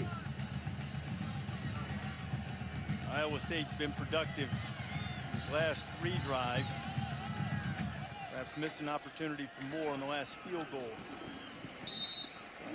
Carry by Wimberly gets up to the 20. That'll bring up third down and about 4. And Steve Edmond was suspended for the first half of this ball game because of a targeting call. Santos has been in the ball game and playing pretty well. See if Edmond gets another chance to play. Sometimes you get Wally pipped, dog. Very impressive, David. A little baseball reference as the playoffs. Well, whoever guys is on the field right now, we talked about staying in your pass rush lane. Keep Sam Richardson in the pocket. Critical down and distance. Iowa State 7 of 11 on third down. Richardson, and this time Jackson Jeffcoat grabs him. Santos was there to help. They'll force the Cyclones to punt it away. And they did a great job in the first half getting to third down. They just couldn't get off the field. So great job. Santos obviously in on the play coming off his receiver, but Jeffcoat pressuring the quarterback without letting him get free. Kirby Vanderkamp beyond to punt it away. He came in to the game averaging better than 44.5 yards per punt. We'll try to flip the field. Paul Rhodes uses him as a weapon to do just that. Vanderkamp didn't really get all of that one. Jackson Shipley, fair catch at his own 41. There is a flag down on the play. We'll check the flag after we check in with Scott Van Pelt. Freeze time now for the Coors Light Cold Hard Facts. You boys were talking baseball. NLDS gets going. And how about this number? Carlos Beltran's played in 35 postseason games. This was his 15th home run. That's the most in that few games in postseason history. A 7-run third was going to be more than enough for Adam Wainwright, who had electric stuff. We see what the call was on the field, and we get you back to the boys and Sam out in Ames.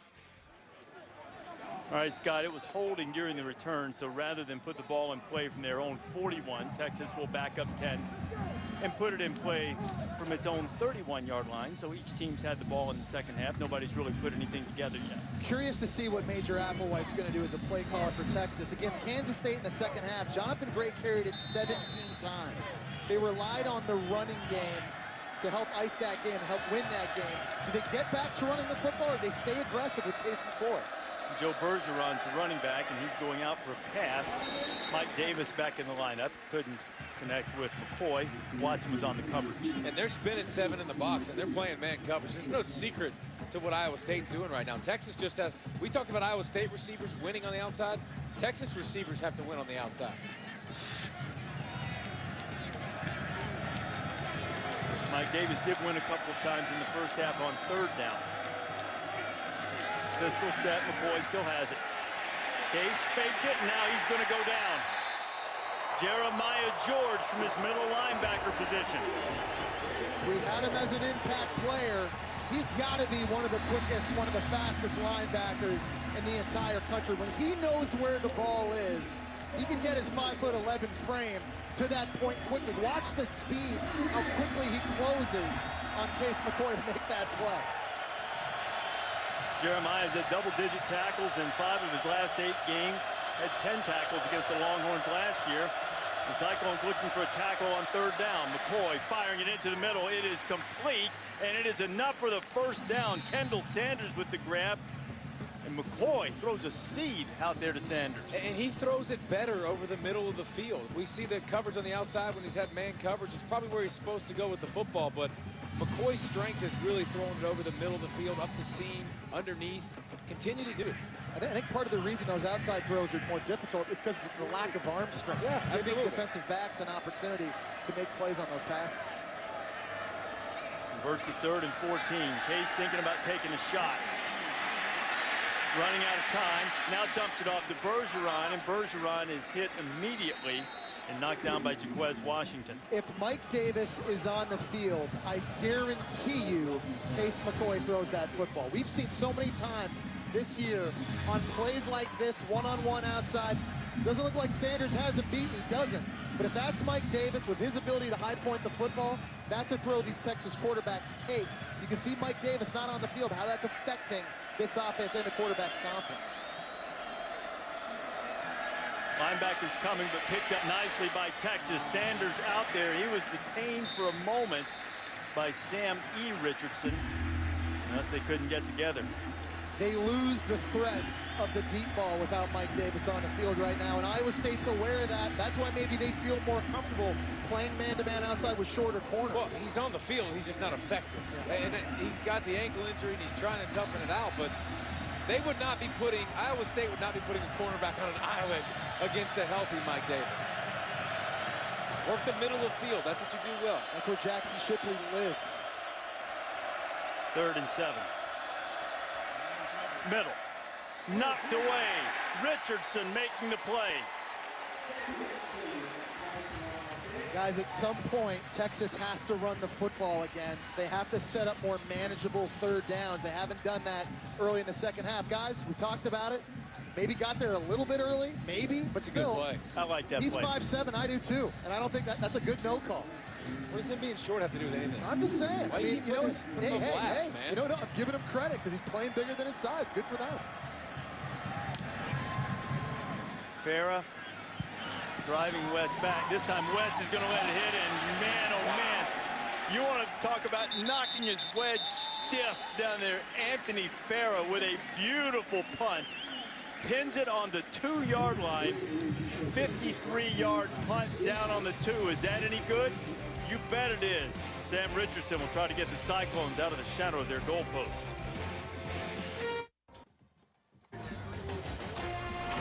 ESPN College Football Primetime. Brought to you by the all-new Buick Encore. The next big thing in luxury is small. And Allstate Insurance, proud supporters of college football. Are you in good hands? I always grill in a suit. Do you always burn the hamburgers? I try to make them nice and well done for some. John Saunders would have loved your hamburgers. They were like bricks, hockey pucks. They were so great, cooked through. You'd have made John Saunders happy. Davey, meanwhile, eating the peanuts in the background. All I was doing. I was like, y'all have fun. I'm going to eat. Staying away. Sam Richardson wanted to throw out of his end zone. Pulls it down and picks up a yard or so. You know, this is a great area of the field as an offense to maybe try a deep shot. Try something play action. Defense expecting you to run the football and try to get some breathing room. Just there. Maybe use a hard cap, but take a shot deep downfield. Got to be careful, alert right now if you're Texas defensively. To the beautiful punt by Farah. Longhorn defense trying to make it stand up. Iowa State has had tough field position all night.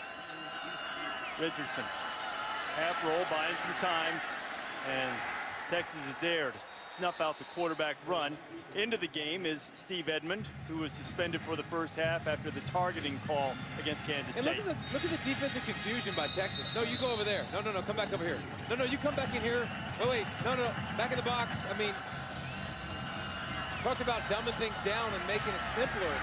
Guys got to communicate fast and make a decision. Now, listen, it worked out fine, and you made a good play, but got to get that knocked out. And Chris Whaley being attended to on the field. We certainly hope it's cramps. That's what it looks like, but can't tell for sure. The senior from Madisonville, Texas. Saturday Night Football presented by Wendo's, part of Tailgate Week, fired up by Kingsford Charcoal, and they are excited in Evanston. College game day on its way there. Pat Fitzgerald and the Wildcats ranked 16th in the country against Urban and the Buckeyes. 8 o'clock Eastern time, 5 on the West Coast on ABC. Both of these teams, you know, early in conference play, a lot of times you don't quite have the common opponent measure. Both of them have played Cal, won by similar margins, and boy, Braxton Miller was good against Wisconsin last week. Controversy? Urban Meyer made the right decision starting Braxton Miller. Keep in mind, guys, Northwestern has had a lot of pick sixes this year, but they give up a lot of passing yards. You know right now. But that's okay. You can have all the yards you want. That's about points. Yeah, a lot of those interceptions, deflections, being in the right place at the right time. Braxton Miller, I don't think is going to miss very much. They're going to have to be better with their coverage in this game. Just need a few breaks. Coulter and Marks, a heck of a duo, buddy. Texas wants to be good on its coverage on this 3rd and 9.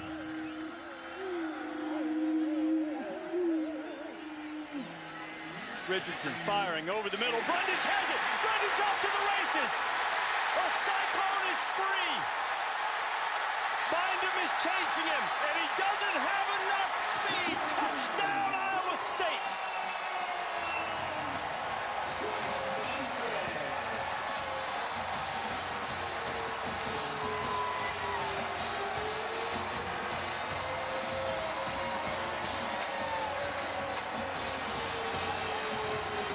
The longest pass play in Iowa State history, and it gives the Cyclones the lead, 97 yards. We talked at the start of the game about Iowa State wanting to take advantage of Duke Thomas, the corner for Texas, who's been eaten up a little bit this year. Man-to-man coverage, their best wide receiver against Texas's worst corner.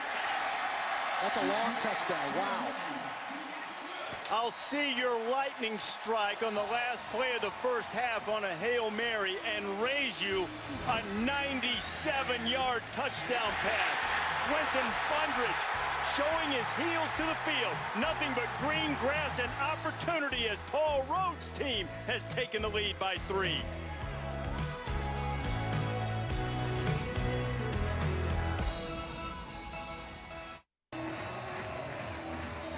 Thursday night magic striking in Jack Trice Stadium. Cyclone fans are alive. A 97-yard touchdown strike from Sam Richardson to Quentin Bundridge. The longest pass play in Iowa State history. Longest play ever at Jack Trice Stadium. And Texas finds itself behind with 6.5 to play here in the 3rd quarter. DeJay Johnson gets away from a couple of Cyclones. There are plenty there to corral him as he gets across the 20.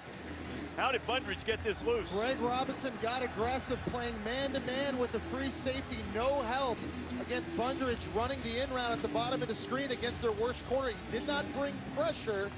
They couldn't get home on Sam Richardson. And what about the chip here? Look at the running back slowing down. Look at this throw. I mean, I don't agree with cover 1 by any stretch of the imagination, but that was a dime. That was a perfect throw. I wouldn't have called that defense, and Bundridge does the rest. He made big plays against Iowa. It wasn't enough. He's over 100 yards receiving. Almost had 100 yards in that play. Mike Davis, a big play guy for Texas, slips the first tackle. Picks up about 8 on first down. Well, Iowa State tonight, guys, has done a lot of things to hinder themselves, be it penalties, turnovers, giving up explosive plays. That was a potential momentum-shifting, game-changing type play, and they just got back right there. Now it's on Case McCoy. Answer, he's going to take a shot. He's got a man out there. It's Davis, and Davis has it knocked away. It'll be 3rd and short. Jansen Watson on the coverage. Jansen a little slow to get up. And that's a matchup you'll take every single time. Mike Davis is one of the better guys in the country at doing this. Great coverage. Almost went up over the top and made the play. That'd be a huge loss for Iowa State, the way he's played on the corner, too. He is their best cover corner outside. He's also their fastest player on defense. So that's a guy Iowa State cannot afford to miss. And remember, he's on the island most of the time. When Texas goes to a 3-by-1 formation with an isolated receiver on the backside, it's Jansen Watson that's responsible with covering him one-on-one.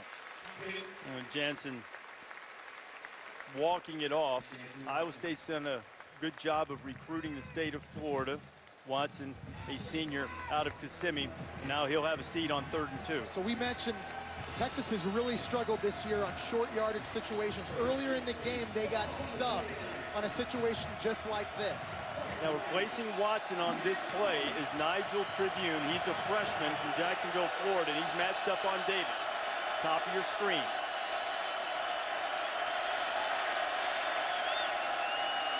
Right to Davis, complete, 1st down, Texas. That's pretty smart. I mean, let the freshman come in and cover your best playmaker. Great job. Over the middle throw, making it easy. He's not 100%, I'd keep guys. using that matchup. Yeah, he's still effective, even though he's not 100%. McCoy dumps it off. Flags flying in all over the place. His case tried to get it to Joe Bergeron. Holding. Offense. Number 72. 10-yard penalty. Replay 1st down. It's the veteran Mason Walters making his 43rd straight start. And I think he thought that's it was just a wrestling takedown. Jeez, Reese. Body slam right there. That's not legal, Mr. Davis? I think the nature boy Ric Flair would have been proud of that body slam. Well, guys, he started 42 games in his career, including 30, so he probably knows that's not legal. David Irving out of the game at the moment as McCoy deals with the 1st and 20. Davis has another catch in front of the freshman Tribune, and he's knocked down at the 40. And you see the true freshman Tribune now starting to play way off. He got smoked a few plays ago, bump and run coverage on a critical down. Young guy, maybe not the most confident young corner right now, playing against the best wide receiver for Texas, and he's giving him his due respect. Davis on the gimpy ankle, 5 catches for 56 yards. 2nd and 12. Blitz coming. Knott is picked up. McCoy firing out, looking for Davis. And Tribune was covering him, and a flag flew in there. They're going to get the freshman for interference unless they call the pass uncatchable. That's what I was going to say. Watching that live, I don't think Mike Davis could have made a play on that ball. It's what Paul Rhodes believes. Pass interference. Defense, number 34. 15-yard penalty. Automatic. 1st down. Take a look at this again. It's just a straight go route. Nice job by Tribune early. A lot of action. I don't know. You know, I like the call because if not for the interference, Davis would have at least had the opportunity to make a play along the sideline. I think that's a reasonable call. Dive out and stretch it. Texas has just avoided running the football here in the 2nd half. Corner blitz coming. Texas has picked up the blitz very well. And this has been a rough series for Nigel Tribune, who grabbed the jersey of Mike Davis. He's going to get called for interference again. And Mike Davis obviously has been getting a lot of the touches since the freshman came in at cornerback, but it was a nice double move. Okay, now watch what they're doing here, guys. They're swapping cornerbacks. It looks like they're moving. Interference. Defense, number 34. 15-yard penalty, automatic, 1st down. They're moving Tribune to the other side of the field as you watch the play back, and they're putting Sam Richardson on the other side against Davis. So that means Wally Burnham is not willing to take a defender out of the box to stop the run. There's 2 things you can do: switch the corner up or start giving your corner safety help. But if you do that, 1 less player close to the line of scrimmage. Back to the ground, Bergeron. Bergeron bounced to the outside. Joe Bergeron powering his way into the red zone. 1st down for the Longhorns. That's what they got to do to Texas. Guys, that's their 3rd rushing attempt of the half only. You have to stay balanced. And I agree with letting Case McCoy throw it because he's made good decisions. He's earned that trust. But you got to be balanced. Back to the ground. Bergeron bursting into the secondary, and he's cut down at about the 5, but it may be the 6, but at any rate, it'll be 1st and goal for the Horns. So they said, fine, if you want to move if you want to move somebody else, then I'll put Mike Davis on the other side. Just run the ball right up the middle. Bergeron into the end zone, and Texas regains the lead. It's not rocket science, guys. I mean, there is a flag on the play. It is sitting in the end zone.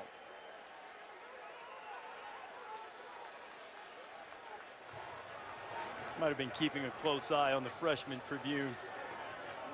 It's over on his side of the field again. That's kind of where he's pointing right now. After the score, personal foul, unnecessary roughness, scoring team number 1. That 15-yard penalty be enforced on the kickoff. So they call the penalty on Mike Davis. Mack was incredulous about it. Let's see what Davis did. Oh, you know what? That good. What a terrible thing to do. You deserve it. Yeah, Mike Davis deserved that penalty. He hit Deion Broomfield. I was just about to say, when you have that good of a drive individually and you make that many plays for your team, you might forget about it, but that's just dumb. Texas gets the score, but they'll have to kick off from the way back.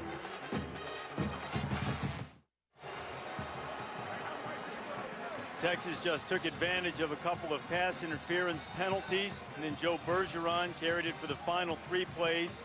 The 30 yards on the drive went into the end zone, and Bergeron puts Texas back on top of Iowa State 24-20, but the Longhorns, after the personal foul penalty against Mike Davis in the end zone, will be kicking off from their own 20-yard line. Penalty assessed on the kickoff on the touchdown play. That's Jansen Watson from Iowa State you saw walking around. He's the cornerback who had to leave the game, and Texas immediately went to Mike Davis and picked on his replacement, Nigel Tribune. I think he just said, I'm good. I'm going back in. I'm ready to go. He knows he needs to. You know what Paul Rhodes is going, please? Thank goodness. Let's get you back in there ASAP. That's what Paul's saying. Meanwhile, Mack Brown, thankful for that answering drive after the 97-yard touchdown strike. And as we get deep in the 3rd quarter here in Ames, desperate Texas team having to deal with Iowa State. Jarvis West looking for running room. West has a little seam. West turning the corner, gets a block, steps out of bounds at the 48, maybe the 49-yard line. An excellent return of 39 yards as we check in with Scott Van Pelt.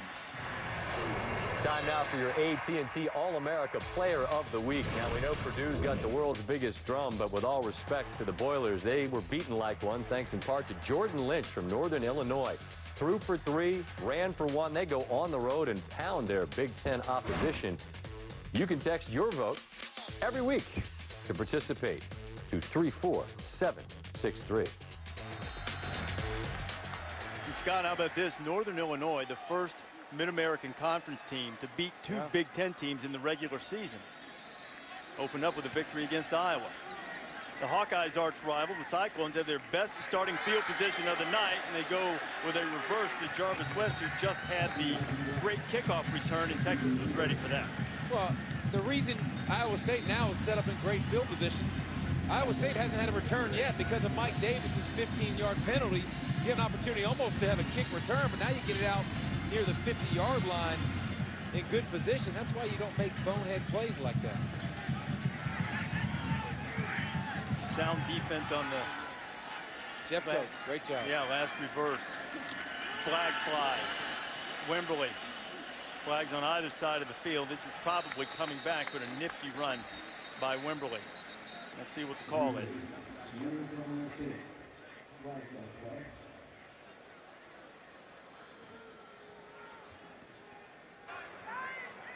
Illegal formation, offense. 5 men in the backfield, 5-yard penalty, replay 2nd down. You know, it's interesting, guys, watching Texas after giving up that long touchdown catch. All of a sudden, not playing as much man-to-man now on this series. They're playing a little bit more zone, getting away from what they've been doing since the Kansas State game. Trying to change it up a little bit after getting burned. After going 97? That'll do it to you. Back to man-to-man right here, though. It's a little bit mixing it up.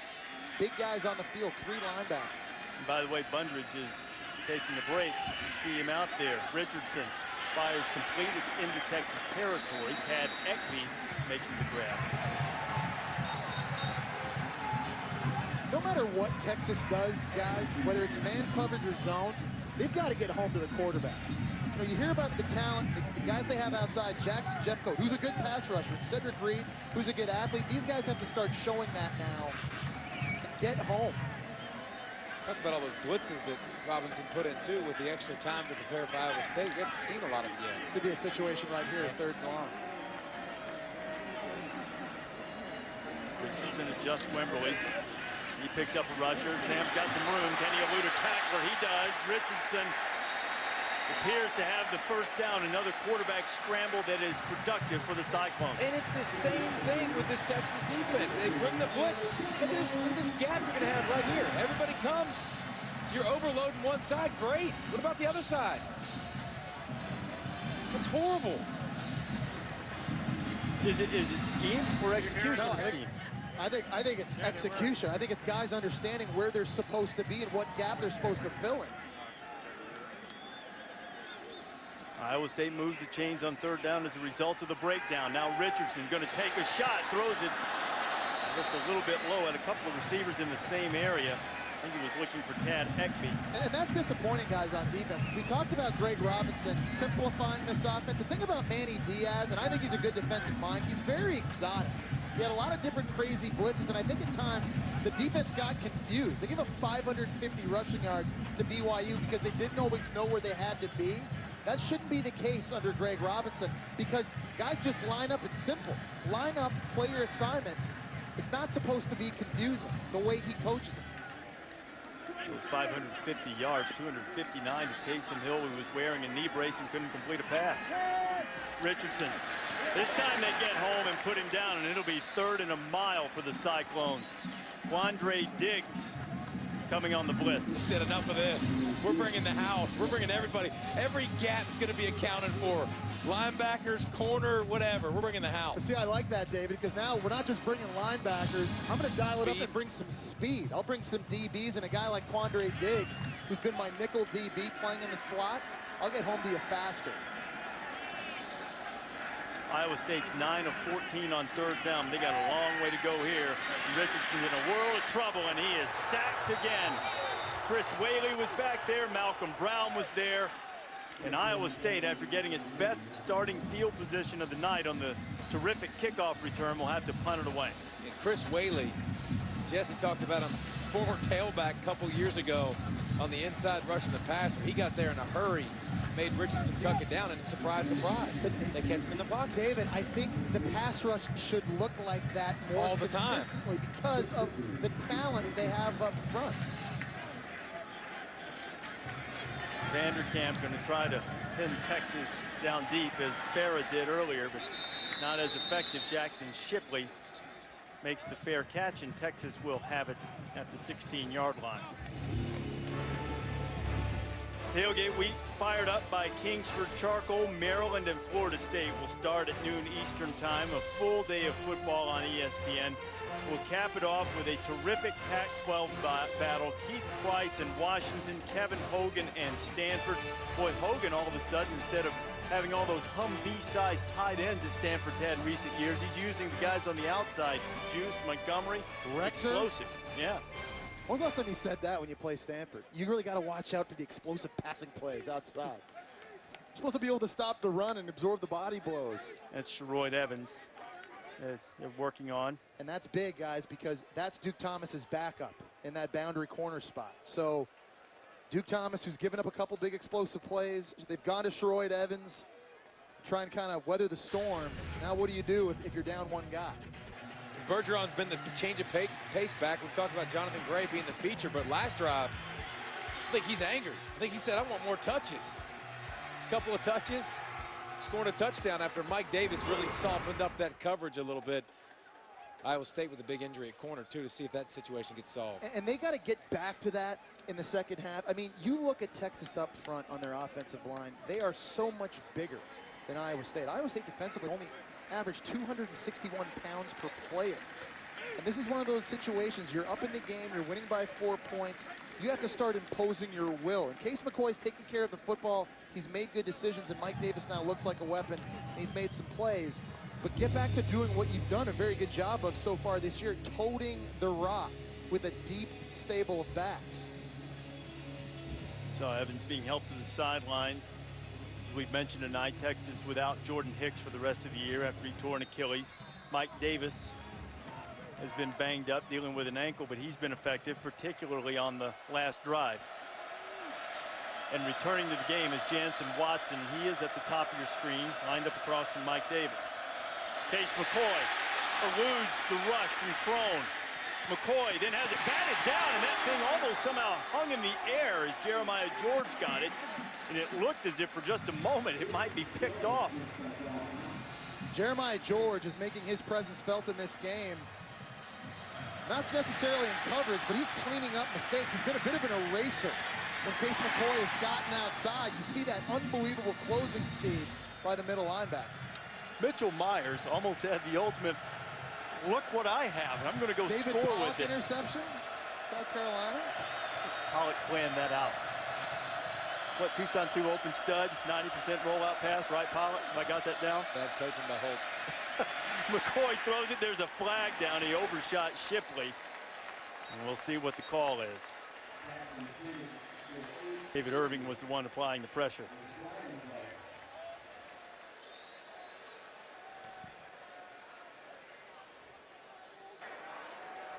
Holding. Defense, number 93. 10-yard penalty. Yardage results in a first down. For the defensive holding penalty. It's actually, Rhodes a good dismayed. call. I don't say that very often. I'm shocked. But you see Jensen come in there. Watch him grab the center and pull him so Irving could come around. Look, he's got a hold of his jersey. Yeah, you guys are always That's a pretty good. You are always cheating up front. Who's you guys? Defensive linemen? D-line. Oh, because Always offensive linemen to cheat. Always never hold. Always trying to find. Don't get me started. I will spear you in this booth right now. Every little advantage. McCoy firing and knocked away. Excellent coverage by Sam Richardson, who's had, both Sam Richardsons have had good games tonight. The one that plays quarterback and the one who plays cornerback. So you wanted Texas to line up and pound it a little bit, huh? I need him to. I mean, really, I think they can have success with that. I think they can line up and impose and lean on Iowa State defensively at this juncture in the game. And they've really gotten away from the running game. They've been almost one-dimensional in the second half. Final seconds of the third quarter. Case McCoy, screen set up. Gray has it, and he might have had big yardage if he'd been able to keep his feet, but he couldn't, and it'll be 3rd and long. Almost certainly the final play of the third quarter, and we'll head to the final 15 minutes at Jack Trice Stadium. 4 points separating Texas, a Longhorn team that's been under fire, under scrutiny, and now they're in a fight in the fourth quarter here in Ames. 24-20, Texas has the lead.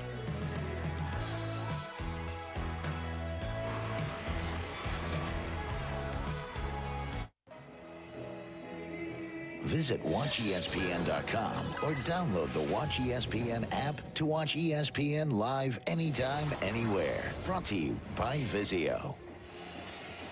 College football primetime served by Applebee's. Fourth quarter starting in Ames. Reese Davis, Jesse Palmer, David Pollock, Samantha Ponder. We've got a good one. Texas up 24-20, facing a 3rd and 11 from just inside their own 25.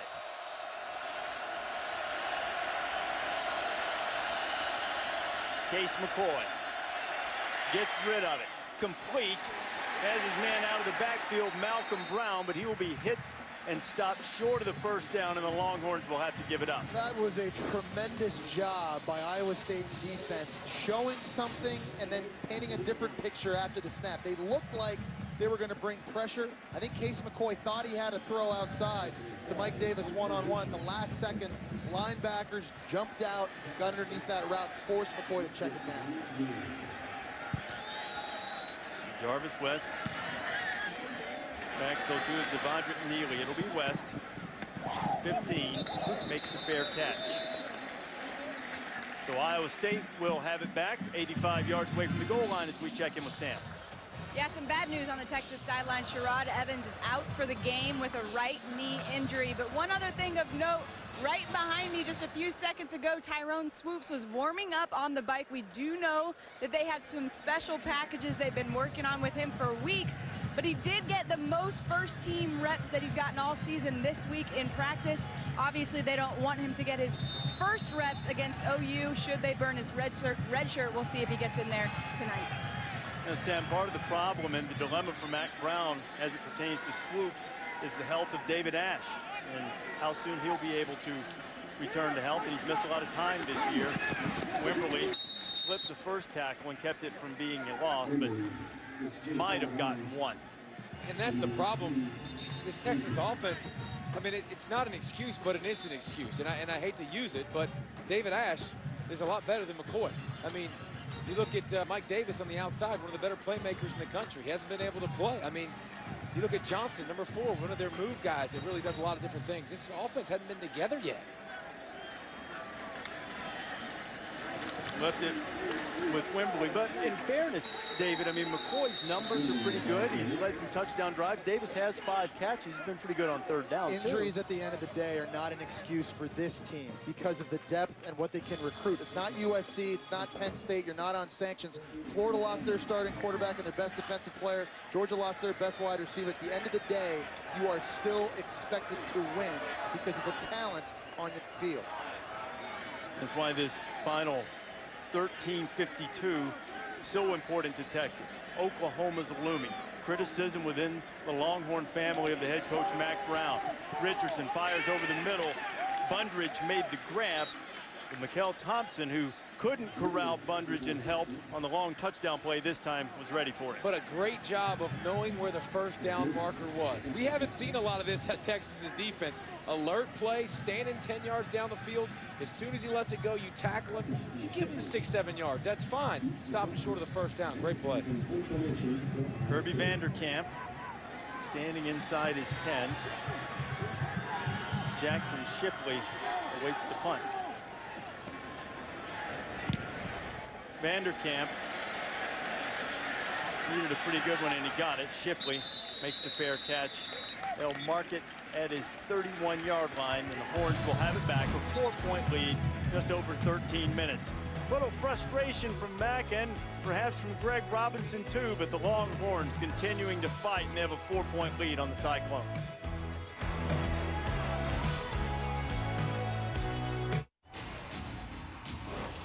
Every week can change the season, and every week for Texas is going to change the perception of where the Longhorn program stands. In 2009, they went undefeated in the regular season before losing the national title game to Alabama.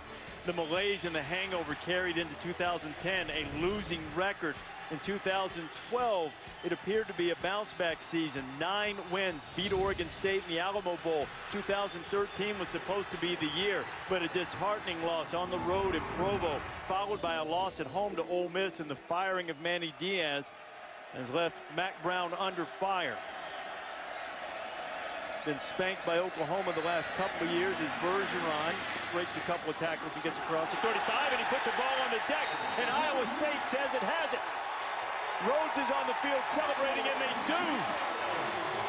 Jared Bracken's coming out of there with a loose football. Willie Scott knocked it free, and the Cyclones are set up. When you fight for extra yards, first of all, it makes a guy miss in the hole, fighting for extra yards, and you see it right there, the ball is clearly out. You see it all the time. You got to get the extra yards, but you got to take care of the football while you're doing it. And what a great strip, too. How about the game by Willie Scott so far, guys? The undersized defensive end had a huge stop on a 3rd and 1 early in this game behind the line of scrimmage, and now gets a huge strip. Guys, 6 fumble recoveries for Iowa State coming into the game, averaging 2 a game. They are excellent at doing that. That is not luck. When the guy reaches in and grabs the football and rips it out, that's guys in the moment being able to concentrate on the football, not just trying to make a tackle. That's skill. There are some lucky breaks, but that was skill. Now, from the Texas 37, Sam Richardson. Well, they try to strike quickly in sudden change. Richardson going to run, and there is a lot of room. Richardson inside the 30 and slides down after picking up the first down inside the 25. And Richardson having a tough time getting up. We mentioned that he had a tender right ankle. The crowd here, Jack Trice, wanting a hit called on Bindum after the slide from Richardson. Once again, guys, massive gap left up front by the defensive line as we take a look at Richardson going down and what may have caused him to be hurt on that play. Richardson very effective, very judicious with his passing. He's sack yardage lost, has hurt his rushing total. They give it to Wimberly. Wimberly turns the corner and gets just inside the 20. They're going to mark him right at the 20-yard line. Guys, again, we talk about the decision-making Sam Richardson had all night. Running the football has been big. And when you play a defense that plays a lot of man coverage, defenders have their backs turned to you, covered guys, and those are the best defenses to take off running when you have those chances and those looks. Sam Richardson's done that tonight. Richardson has run for 5 first downs tonight.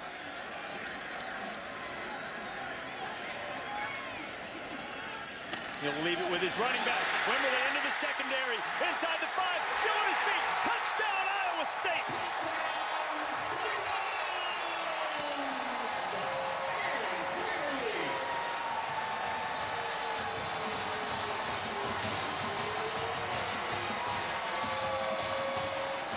The fumble by Bergeron turns out to be most costly as Iowa State regains the lead here in the 4th quarter.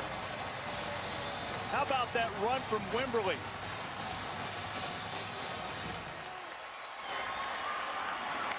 Wimberly approaching 100 yards on the night. He's coming off a 137-yard performance in the Cyclones' victory against Tulsa. And the pride of Snellville, Georgia is lighting it up in Ames, Iowa tonight. And he has Jack Trice alive as the Cyclones are going for a little more Thursday night magic against Mack and the Horns.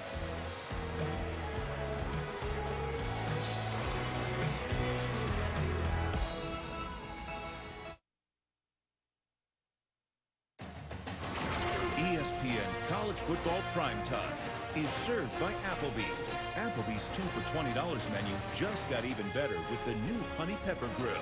And in part by Lexus, introducing a car designed with one purpose, to stand apart. The all-new 2014 Lexus IS. It's your move. You don't just stroll into Jack Trice Stadium on a Thursday night and waltz out with a victory. Texas is finding that out the hard way. Aaron Wimberly just put the Cyclones back on top, 27-24. 5 lead changes we've had. Jay Johnson will bring the kickoff out of the end zone for Texas. And Johnson will be knocked down at the 15 as Case McCoy goes back to work. Show us the last touchdown. Guys, Texas right now is struggling at linebacker. This is Timothy Cole, freshman, playing for Jordan Hicks. Can't get off a block, and then Edmonds fills in the wrong gap outside. That allows Wimberly to just go right up the middle. You know, it was a couple years ago, guys, Emmanuel Acho, Keenan Robinson were playing there. This was a very tough defense to run against. That has not been the case in the last 2 years. And the finish there, again, 3 missed tackles by Texas, which is what we've seen way too much. Has been the Achilles heel for the Horns. First pass to Johnson in the flat. Johnson across the 20. Good pickup on first down. I'm very curious now to see how Texas fights. We talked to Iowa State players yesterday, and they said the MO on Texas, when you're an underdog, if you hang around with them late in the game, they will quit. They will lay down. Now, whether or not that's true or not is irrelevant. It's what Iowa State believes. Can Texas fight right now, come back in this game? Kansas State players had that sentiment in the offseason. Texas made them pay for it in Austin in their last game. Miscommunication, McCoy looking for Johnson. It'll be 3rd down. We'll see if the Longhorns are able to put that type of talk to rest by Iowa State. No Mike Davis on the field. That's been the go-to guy. We haven't seen much of Jonathan Gray in the second half either. Now, Malcolm Brown is in the game at running back. He's their best pass-catching running back, so keep your eyes on him if you're this defense. Case McCoy firing too high for Shipley, and that ball after the deflection was hanging up there for a moment. Falls to the ground. The Longhorns will have to punt. We're seeing this momentum shift, that big fumble on the last possession. All of a sudden, this stadium is alive again. There's energy for the home team. We talk about that Thursday, Friday night magic. You can kind of feel something happening right now here in this stadium. And not just because, Jesse, of the sentiment that some opposing players in the Big 12 feel. Texas players try to shield themselves from all the talk about their program and the criticism of Mack Brown. That ball hit Iowa State in the back. Oh, that's lucky. Very, very fortunate. That is lucky. That hit Bundridge right in the back of the head. It was a scramble for the ball, and Iowa State is very, very fortunate. Well, we've seen Anthony Farah with some bombs tonight. That was probably his worst punt of the night. Certainly Bunder's not expecting that to hit him in the back. Hey, Sam E. Richardson, who has 8 tackles, has broken up 3 passes tonight, might have saved the day by jumping on that loose football. You can tell by Paul Rhodes that bear hug he just gave his young corner. So we mentioned this at the beginning of the telecast, the comments on Mack Brown, coming to support from Bill Powers, Chris Sims, and most notably Earl Campbell, critical. You can't overstate what this last 10:39 of the fourth quarter means to at least the perception, and the administration ultimately will make a decision, but at least the perception of where Texas is. What the Longhorns can do with this season, readjusted their goals to try to win the Big 12 after some disheartening non-conference losses. Jeff Woody, haven't called his name much tonight, but the 5th-year senior and a guy who is a semifinalist for the Campbell Trophy, the academic Heisman, gets a carry. As you watch Mack here, hoping his defense can come up with a stop. And he did readjust his goals, because all we heard from Mack preseason was this young team's grown up. This young team's ready for a championship, a national championship, and then to get kicked in the teeth and go 1-2 to start the season, they had to. Wimberly stopped cold. Might have picked up half a yard. It's 3rd and long. And David, there was reason for that optimism. They had 19 starters back from a team that won 9 games. They had the most experienced quarterback in David Nash in the Big 12. Their defense looked to be turning a corner after a big game in the bowl game against Oregon State. And they had a relatively manageable non-conference schedule against BYU and Ole Miss. This team was supposed to be challenging for at least a Big 12 title and a BCS championship. That's why the expectations were set high, and that's why people are so disappointed. Pressure coming. They're trying to set up the screen. Richardson had to throw it away. Texas had it defended beautifully, and the Longhorns down 3 will get the ball back. And if you don't believe there's Mack Brown's feeling it, or there's, I mean, to do what he did as a defensive coordinator spot a couple weeks into the season, I mean, that's, I mean, pulling the trigger like that, that's a tough decision to make, to bring in Greg Robinson and fire Manny Diaz. And I mean, you know, he's feeling some of the pressure, and the defense hasn't performed, and he was quick to make a change. Kirby Vanderkamp punts it away. Jackson Shipley makes the fair catch. It is 14, so Texas will have it back, down by 3. Plenty of time to go, less than 9.5. But they've played hard tonight, and I think that when you look at the BYU, maybe not the Ole Miss game so much, but the BYU game, it looked as if they started feeling sorry for themselves. You want the effort, but at Texas, you have to have the results to go along with it. This last 9.5 minutes is huge for them. Mediocrity is not okay at Texas, and that's what it's been in the last 3 years, guys. 12-15 in conference play. You look around the state of Texas, Texas A&M, Baylor, TCU, Texas Tech, Houston, you can make a very strong argument in the last 3 years. Texas is the 4th best team only in their state. And that's not okay when you can recruit the way you recruit, and when you have the facilities you have, and your head coach makes $5.4 million. It's not okay to be mediocre. You should not be losing to Iowa State in the 4th quarter of the game. Jonathan Gray just had that carry, lost his helmet, but he's going to have to leave. Jonathan doesn't want to leave the game. He hasn't played as much in the second half, but he has to by rule, even though he's claiming that a cyclone knocked his helmet off. Malcolm Brown returns at the running back position on 2nd and 4 as we head toward the 9-minute mark.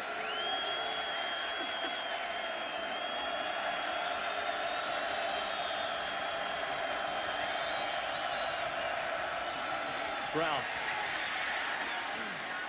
going to be about a yard short of the first down. You know, as it pertains to Mack Brown, we've seen coaching changes mid-season, but let's make no mistake here as Texas goes tempo. Mack has far too much equity for that, as Brown is going to move it across the yellow line. It appeared by the yellow line that he got enough. We're going to see where they're spotting it. They're getting right on the right on the 25. Paul Rhodes is out there. Thinking is short, but they're going to move the chains. It's first down, Texas. Mack has built up far more equity than other guys in terms of midseason changes. No doubt. I mean, the talk has been out there about whether he has to beat Oklahoma, win this game or that game. If you're waiting on the result of one game on a coach, no matter who he is, you should have already made your decision. McCoy up top. Davis is out there. They couldn't connect. 2nd and 10. But the truth is, guys, Mack Brown created the monster. He gets all of the credit for making Texas relevant again, and he deserves that. What he did in his first 12 years is unbelievable. 9 10-win seasons, 7 top 10 finishes, 2 appearances in the national championship game. They win in 2005. He put Texas back on the map, but to whom much is given, much is expected. And now because of his success, fans expect that every year. Here's Mike DeFee.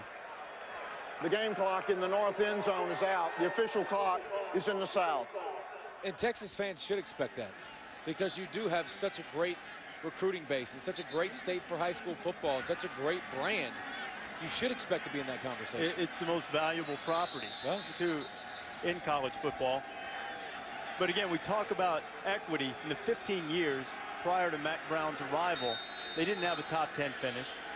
Nope. Exactly. Program was a mess. He put them on the map and made them relevant again. He should get all of the credit for that. There's no doubt. So that begs the question. People... Please set the game clock to 8:17. 8:17, and the clock will start on the snap. Because of the incomplete pass, the clock starts on the snap. In our culture now in sports, there's always the immediate knee-jerk outcry for change at the top. Mack Brown has won before, and after this snap, we'll talk about what he needs to do if he's going to be the one to restore Texas to the elite. Gray's back in the game, carrying it, running tough, picks up about 3. He'll be stopped short of the 30-yard line. So if Texas is going to return to championship contender status on a national scale, what do they need to do? They have to pick an identity and stick with it and commit to it, both on offense and defense, moving forward as a program. That's, I think, the biggest problem right now at Texas. That's the big picture problem. The immediate issue is converting this 3rd and 6, down 3 to Iowa State, inside their own 30. Case McCoy getting pressure. McCoy gets away for a moment. Case still on his feet, throwing, complete, but it won't be a first down. There's that man, Sam Richardson, again on the stop of Kendall Sanders, and the Cyclones are going to get it back. Wally Burnham, haven't seen a lot of pressure today. The most successful pressure they have had when they bring middle linebacker Jeremiah George. He again helped force Case McCoy outside the pocket. That's a big stop for the Cyclones D. Twin safeties back for Iowa State to return the punt from Anthony Farah, who's been outstanding tonight. Fair catch called for and made, and a flag's going to come in for kick-catch interference.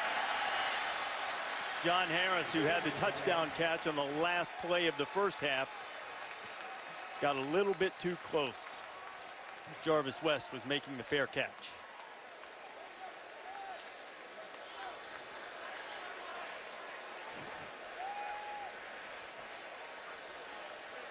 Officials convening.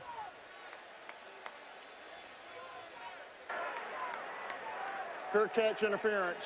Number 9 of the kicking team. 15 yards from the spot of the foul. First down. Timeout. That is a huge error by Harris. Iowa State will have it at its own 47 and holding on to a 3-point lead. SportsCenter follows us. Browns and Bills kick off week 5. Browns suddenly hot. The Cardinals hammer the Pirates in the opener of their playoff series. Dodgers and Braves also playing. I don't want to talk about the score of that game at the moment. The 4th. Dodgers have the lead. And I would imagine if the Cyclones are able to hold on, you might see a fair amount of the 4 of us on SportsCenter tonight too. Wimberly into the 50. Wimberly running through tackles. Guys, I think one of the issues you have as a defense facing this running game is just finding Aaron Wimberly. He's only 5'9". His left tackle's 6'8". His center's 6'6". His right tackle's 6'7". He's playing behind a bunch of trees. Yeah, who found him at the end of that run right there? London found him just fine. Once he gets outside of the forest. But when he's Their back linebackers there, have to attack. These Texas linebackers just sit back and react and catch. Go get the football. Richardson. Got it out to James White. White has had his playing time cut down by Wimberly. Makes the grab and a good pickup. I like the play calling in this game by offensive coordinator Courtney Messingham. You've seen outside runs. There's been some quarterback runs, but getting your running backs isolated against these bigger, slower Texas linebackers like Steve Edmond, very nice job in the scheme. 2nd down and 1. Maybe Richardson would take a shot here. Back to the ground. Wimberly. Going to have enough for the 1st down. Inside 6 minutes to go. Iowa State driving, and Texas right now has to keep Iowa State out of the end zone. Made a change. Brought in a new defensive coordinator. Same guys on defense. These guys need to look at each other in the huddle and say it's time to make a play. That's what Robinson wants. They're under their average, but their average for the season in rush yards allowed has been through the roof. Richardson keeps it, turning the corner. Quarterback run inside the 15. It'll be 1st and 10 for the Cyclones. And the thing that has just destroyed Texas all year hurts them again, a 17-yard pickup. They've been saving it. Richardson hasn't been pulling the football, but watch him. Jeff Coat comes down. Does a great job. That's a designed quarterback keep around the outside because you saw the fullback, Woody, come around, and a great job to run your quarterback.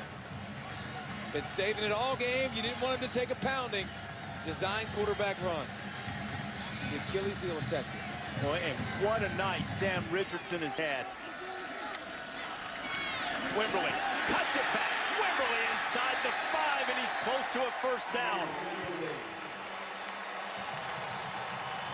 The issue, Dave, has been assignment football in this last one. You just hand off the draw inside, and that's a big... Wimberly with the tough run, 119 yards on 28 carries. Now a 2nd and 1, 4.5 minutes, and Texas season might be hanging in the balance. The Longhorns rise up. It'll be 3rd down. Going back 2 plays ago, guys, not being able to stop the zone read. Jackson, Jeff Coat, has the dive. Edmonds needs to switch and take the quarterback. Watch how Edmonds inside gets stuck looking in the backfield.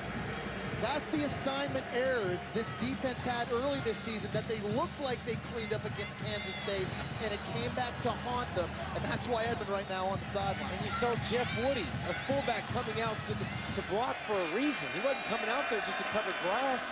You got to follow your keys. This is a huge play. 3rd and 3.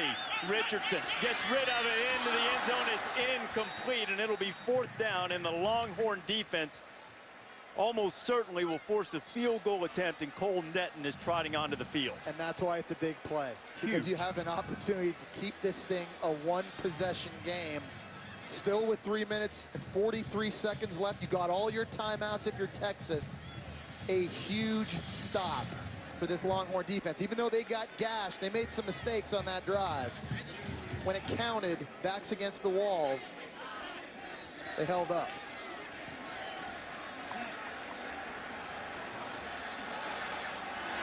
So, look at Rhodes. Rhodes is going up. Yep. Now let that clock wind down. Delay game. Offense. 5-yard penalty. 4th down.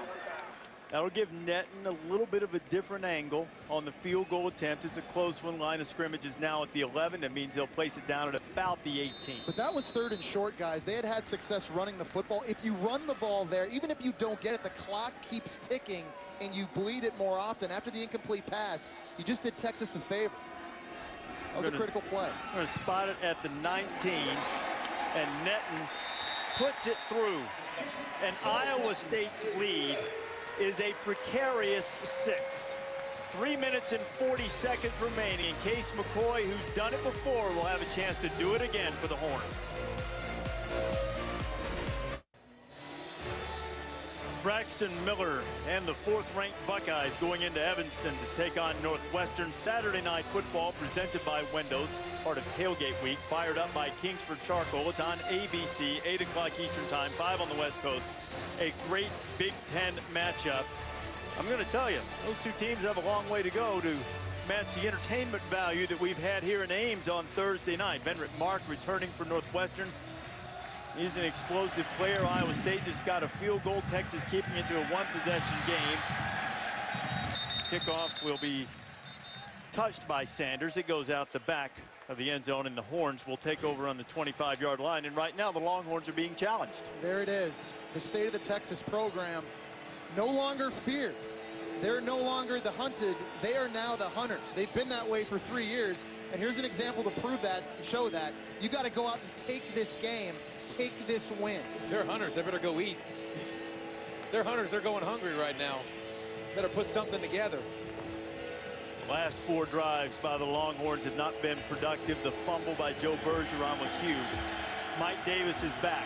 And now Case McCoy down 6. 3 minutes and 40 seconds to go and 75 yards away from the end zone. McCoy drops it to Jonathan Gray, puts him in the spin cycle, and Gray with a nifty move up to the 35. We've been talking about Iowa State as a bend-don't-break defense. They've been that for most of the game. Gave up an explosive run early to Gray, gave up a Hail Mary. You have to keep the ball in front. Do not give up the big one now. Make them drive the field and earn this. One of the most successful drives, too, was Mike Davis, trying to find a way to force feed him. Give it to him at the bottom of the screen. They're going for Davis. Davis is going to draw another pass interference penalty. This time it's going to be on Sam E. Richardson, who hasn't made many mistakes tonight. No, but you know what? They've put him on an island. Pass interference. Defense, number 4. 15-yard penalty, automatic. They know First down. Mike Davis isn't completely healthy. They've put him in man coverage a lot, or man coverage against him. He's my best player. He's my best playmaker. I give him a shot. McCoy in his career, game-winning drives. He saved Texas on a lethargic Saturday against Kansas last year. 2 years ago on Thanksgiving night, we saw him lead the game-winning drive against A&M. Now back to work and finding Davis. Davis makes the grab. He's hit immediately by Luke Knott. That's what Iowa State's going to do now. They're just going to read the quarterback's eyes and attack the football in front of them. They got to be able to get pressure up front from only 4 guys. We haven't seen a ton of it tonight. David Irving, defensive tackle, 87. He's got to show up big on this drive. Gray inside the 35, and the Longhorns are on the move. Plenty of time, over 2.5 to go. Clock stops while they move the chains. Love the play call. Not in any kind of hurry whatsoever. They're giving you the run right up the gut. Just take it. Take your 15 yards.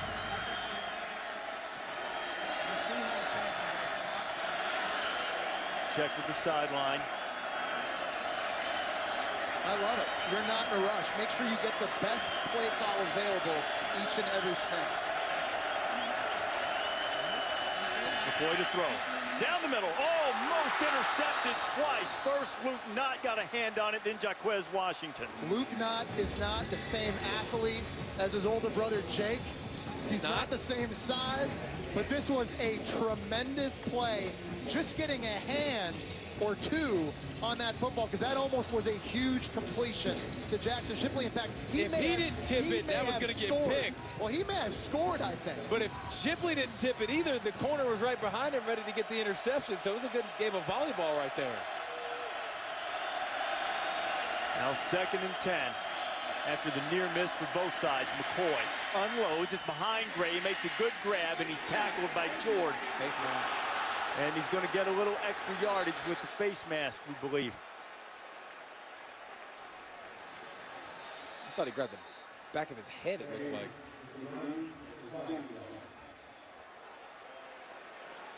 Mike DeFee's crew talking it over at this juncture of the game. Make sure you get this one right. Personal foul. Grabbing the back opening of the helmet. Defense. 15-yard, half the distance to the goal.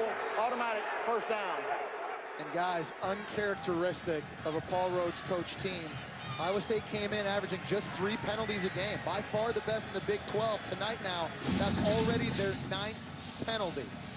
They've had more than 3 times the penalty yardage they normally have. Now over 100 yards in penalties, and that one was damaging. The Cyclone defense now needing to bow up as Texas defense did on the other end. There's movement on the right side. False start. False start. Offense, number 77. 5-yard penalty, first down.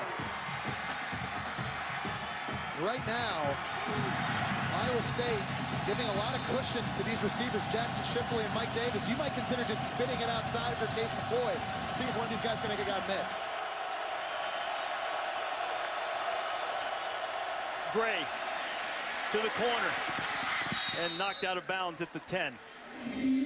That's the first time we've seen Texas all night go 2 tight ends, line up in a tight formation, and try to run the football. And get big. It's the first time you tried to be the bully. You are the bully. You're supposed to beat Texas, for God's sakes. But you're way bigger up front. Take advantage of that. We've been saying that all game. And the best red zone teams are the ones that run the football. This is an area, the windows to throw in, you get smaller and smaller the closer you get. You got to be able to run. If Major Applewhite keeps it on the ground. High snap. McCoy had to catch it 2 or 3 times and finally just goes to the ground. It's 3rd down. And it's a wasted play, Reese. Because that looked like they may have had something there. There was some holes up front in that offensive line that they potentially could have taken advantage of. Now you just, that's basically an incompletion. Even worse, you lost a yard. Yeah, that's a sack. Second. So Iowa State uses the timeout because Paul Rhodes now, if he does give up the touchdown, wants to save as much time as he can to give his offense an opportunity. So here's the situation with 82 seconds remaining in the game. Texas is down by 6. They've already lost 2 games, rededicated themselves to the Big 12, and now in danger of losing this game if they can't punch it in to the end zone on this drive. I think right now, if you're Texas, you want to be able to run the football. Now you got a big 3rd down. Mike Davis, we've talked about him a lot. He's one of the best in the country at high pointing the football and making big plays when he's single covered, when he's double covered. He's been a little banged up tonight. He's made some plays. I think that's the guy you got to look at now if you're Texas. Yeah, and it's not a secret. You got 2 downs for this. So you don't necessarily have to throw an 8-yard route. Even if you want to run the football again, you've had some success running the football in this drive too to make it more manageable at 4th and 4. The clock's not an issue. Clock not an issue, and also Texas can't pick up a 1st down just inside the 4-yard line. Case McCoy's thrown for 244 yards tonight.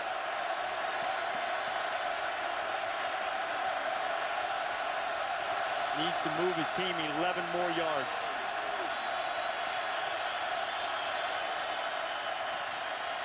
Plenty of time for Case. Now firing to the end zone. Texas wanted a flag, and they're going to get one. Was looking for the tight end, Greg Daniels.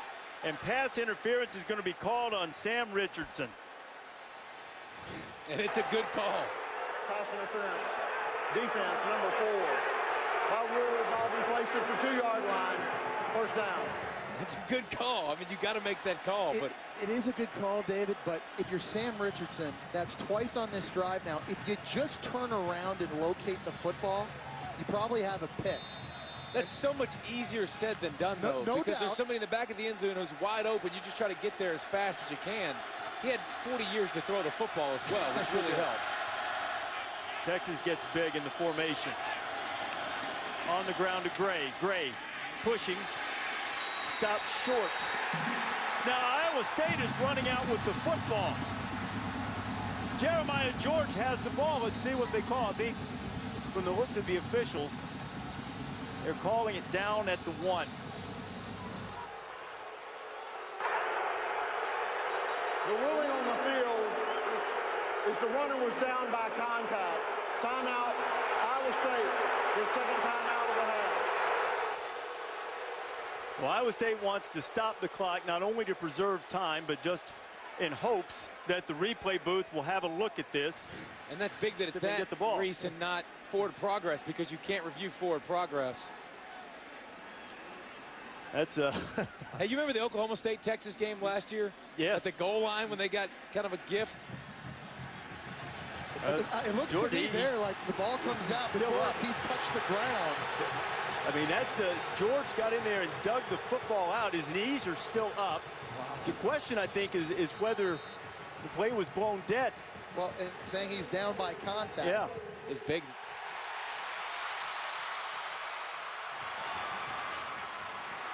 Our replay official is Tom Robinson. Oh, man. You know what, Gray? It looked like Gray tried to, as soon as he knew he lost the football, it looked like he tried to get down as fast as possible. He tried to take a seat. I don't know if you could see it enough, but it looked like he was out, didn't it? Let's see if we can hear a whistle blowing the play dead.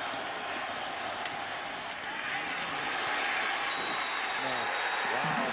You hear the whistle. Now, look, our microphones don't necessarily capture everything, so you don't know if you heard the first whistle or not.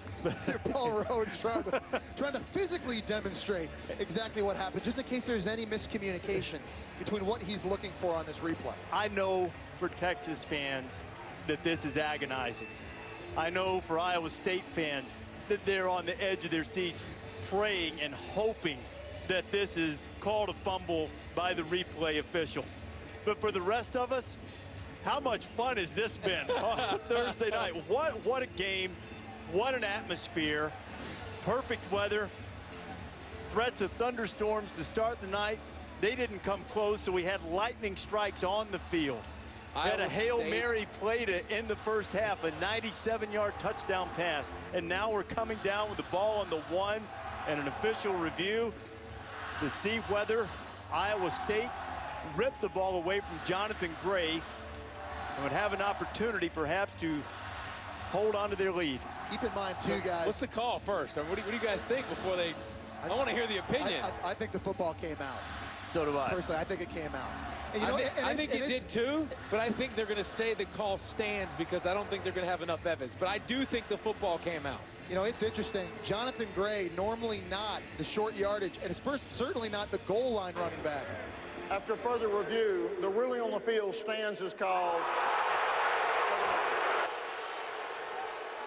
A huge break for Texas. Now let's remind you, as I'm sure you know, video evidence has to be completely indisputable before you overturn the call. Crowd doesn't like it. That guy in the front saying, how could you do that? He said the evidence wasn't indisputable, so now Texas with 1:08 to go has a 2nd and goal. Back to Gray. Gray. Ball is down again. Ball was loose on the field again, and they stopped short of the goal line as the clock is still ticking inside a minute. Well, Rhodes used his final timeout. Wow, it looked like Gray there tried to extend the ball with 2 hands. Oh, that's a lost fumble. It. It's a fumble. Now, see who got it, though. Now, in immediate action, if there's a recovery. And final timeout. Oh, wow. The question will be who recovered it in the immediate action following. That's a fumble, clearly. It looked like Gray scooped it back in his body, though. Gray. That's a great. Right there. Yeah. Oh! I think George had a chance to get it again at the end of the play, but it looked like Gray won the wrestling match. So close for Iowa State. Paul Rhodes and Wally Burnham, and Texas has to have its heart in its throat. I got to tell you, Gray's terrific. I'm not sure I give it to him again now. Joe Bergeron is normally their goal line running back at 230 pounds, but he also had a touchdown run earlier inside. Regardless of who it is, guys, I'm still toting the rock on offense. I'm going again, and I'm going again these next 2 drives.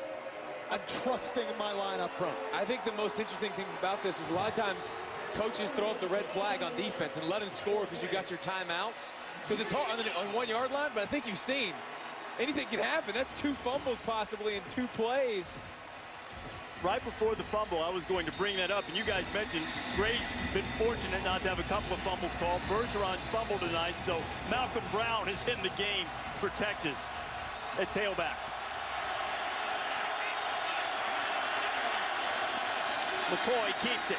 Case McCoy. It looked as if he got in. Touchdown, Texas.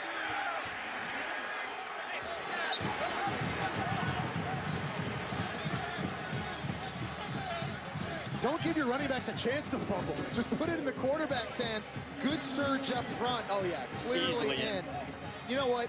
Give Case McCoy in this offense tons of credit.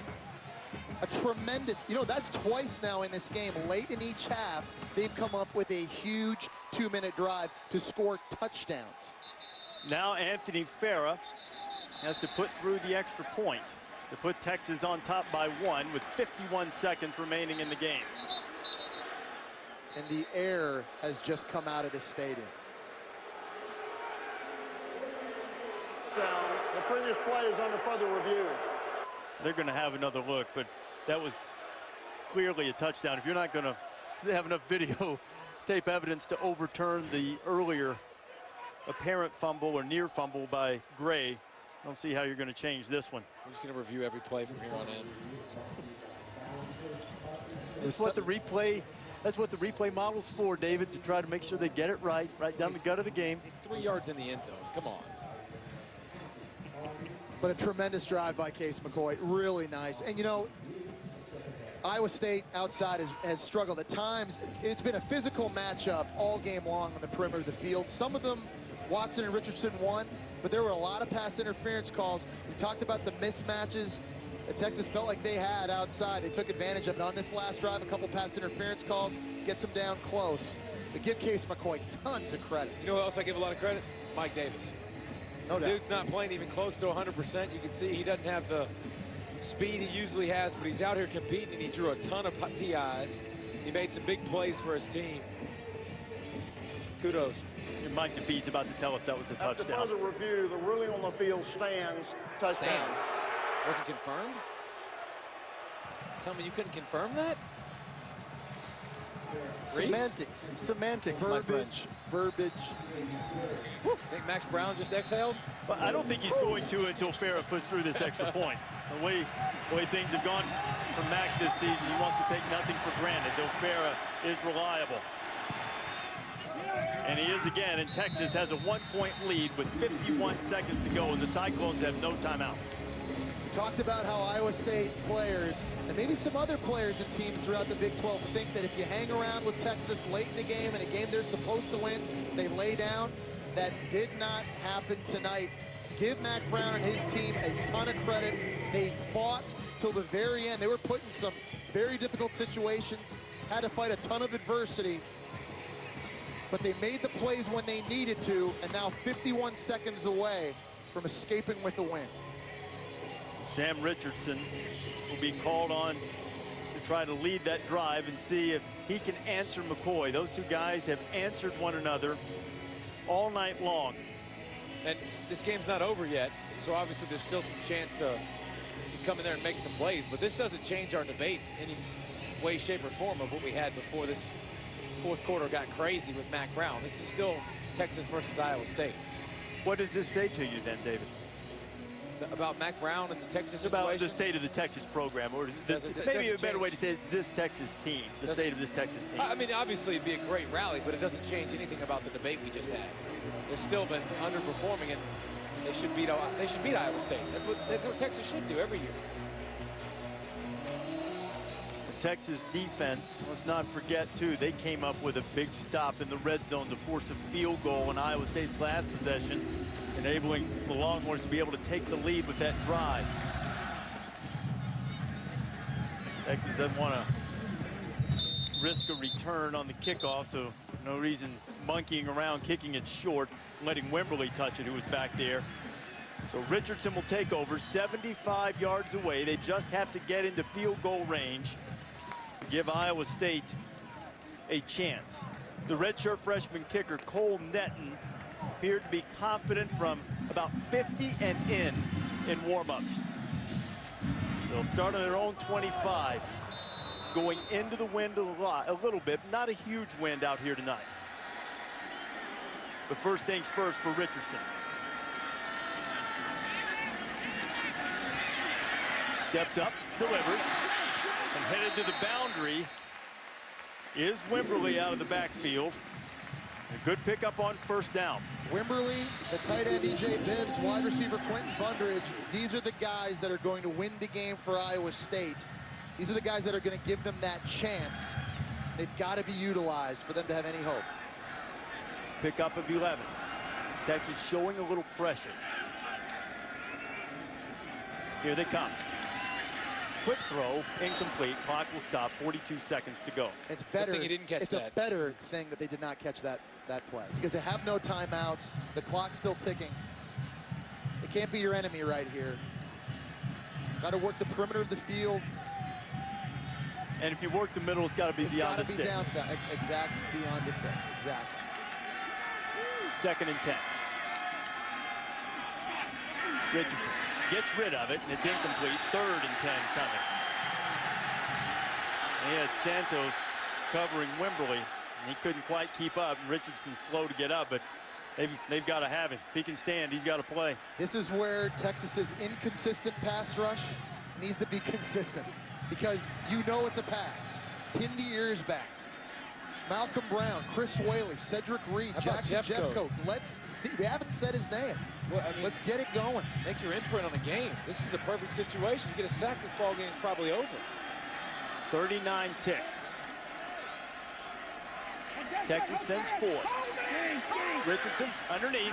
First down Iowa State and into Texas territory. Clock will stop to move the chains. That's James White, 32 ticks left. 3rd time on the drive. They've isolated Wimberly against Dalton Santos over the middle of the field. That is a mismatch that Iowa State right now taking advantage of. And I love that they took advantage of, but you can only do it if you lead your receiver. Twice he's led him out in front of him where he can go and get that first down. It's a mismatch every single time. How close we get, Mr. Davis? We're getting close. They're on the 48. They need about 15 yards. They have 31 seconds and no timeouts to at least give Netton a shot at a field goal. You got to win the one-on-one matchup, man-to-man across the board. Somebody's got to win if you're Iowa State.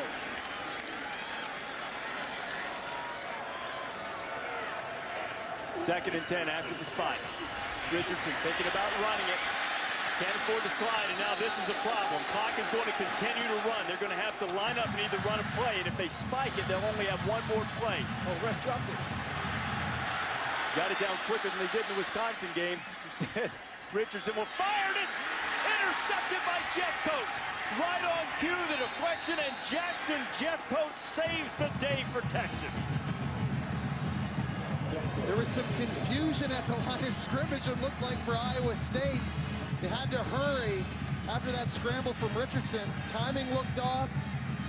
He double clutched the throw as well. Was forced to hold it a second longer. I don't think they knew if receivers were running out in patterns or they were going to spike the football. It looked like there was a lot of confusion, and then Cedric once comes off the end, left end. They don't even block him. Tips it. Jeffcoat says, here you go, I got that. And it looks like Dad Ekby was open on the outside on a slant. If that ball doesn't get batted, that might be the completion they need to get into field goal range. But the defense that did a great job against Kansas State, forcing turnovers with 3. Coming up with some huge turnovers in this game. Obviously none bigger than that this year. And a giant exhale from the Burnt Orange Nation as Texas goes to 2-0 in the Big 12, hanging on by the skin of its teeth, 31-30 against Iowa State. Well, what a game it's been tonight. And time for our Wrangler 5-star player of the game. Case McCoy leads the game-winning drive, throws for 2 touchdowns. He snuck in the game winner. Case McCoy, our Wrangler 5-star player of the game. And those 2 quarterbacks, McCoy and Richardson, were terrific. Sports Center's coming up next. Bills and Browns, Cards, Pirates, Dodgers and Braves, and much more on this for our entire fine ESPN Thursday night crew. Sam Ponder, David Pollack, Jesse Palmer. I'm Reese Davis saying good night from Ames, where Texas hooks them, but just barely. High deep drive down the right field line, hooking toward the foul pole, and it's gone. This is Sports Center Live. Cardinal bats catch fire in a rout of the Pirates. Plus, Clayton Kershaw leads the Dodgers into Atlanta for a Game 1 battle with the Braves. E.J. Manuel started out leading the Buffalo Bills in their clash with these surprising Browns. We'll have live post-game reaction from Cleveland. And Kobe goes to Germany for a medical procedure. Is Bryant doing too much too soon in his rush to rehab? All on SportsCenter right about now.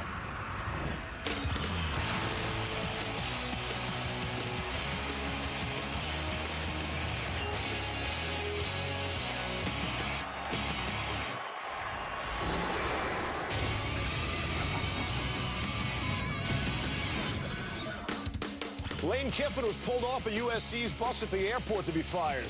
Had to wonder if Mac Brown would make it back to Austin with his job intact had Texas just fallen to Iowa State. Dicey indeed. Good evening. Welcome to SportsCenter with John Butchergross. I'm Steve Levy. Really a great night of sports. We have baseball postseason for you, a competitive NFL game, lots of NHL as well, but really an exciting game here on ESPN. Steve mentioned Mac Brown. Don't know if it matters if they win or lose in the end, but certainly a loss would have been really bad. But Texas does come from behind to beat Iowa State. And we'll have highlights and reaction in here from Reese Davis. The last drive, though, was interesting. Before we get to Reese, let's take you through this. Case McCoy, he's the backup quarterback, started and played the whole game. That's pass interference on Sam Richardson. Don't confuse your Sam Richardsons there on Iowa State. Here's McCoy. Looking for Jonathan Gray across the middle. And on top of that is a 15-yard face mask penalty. Texas trailing by 6, minute 22 to play. Here's McCoy on a 3rd and 8. Looking end zone.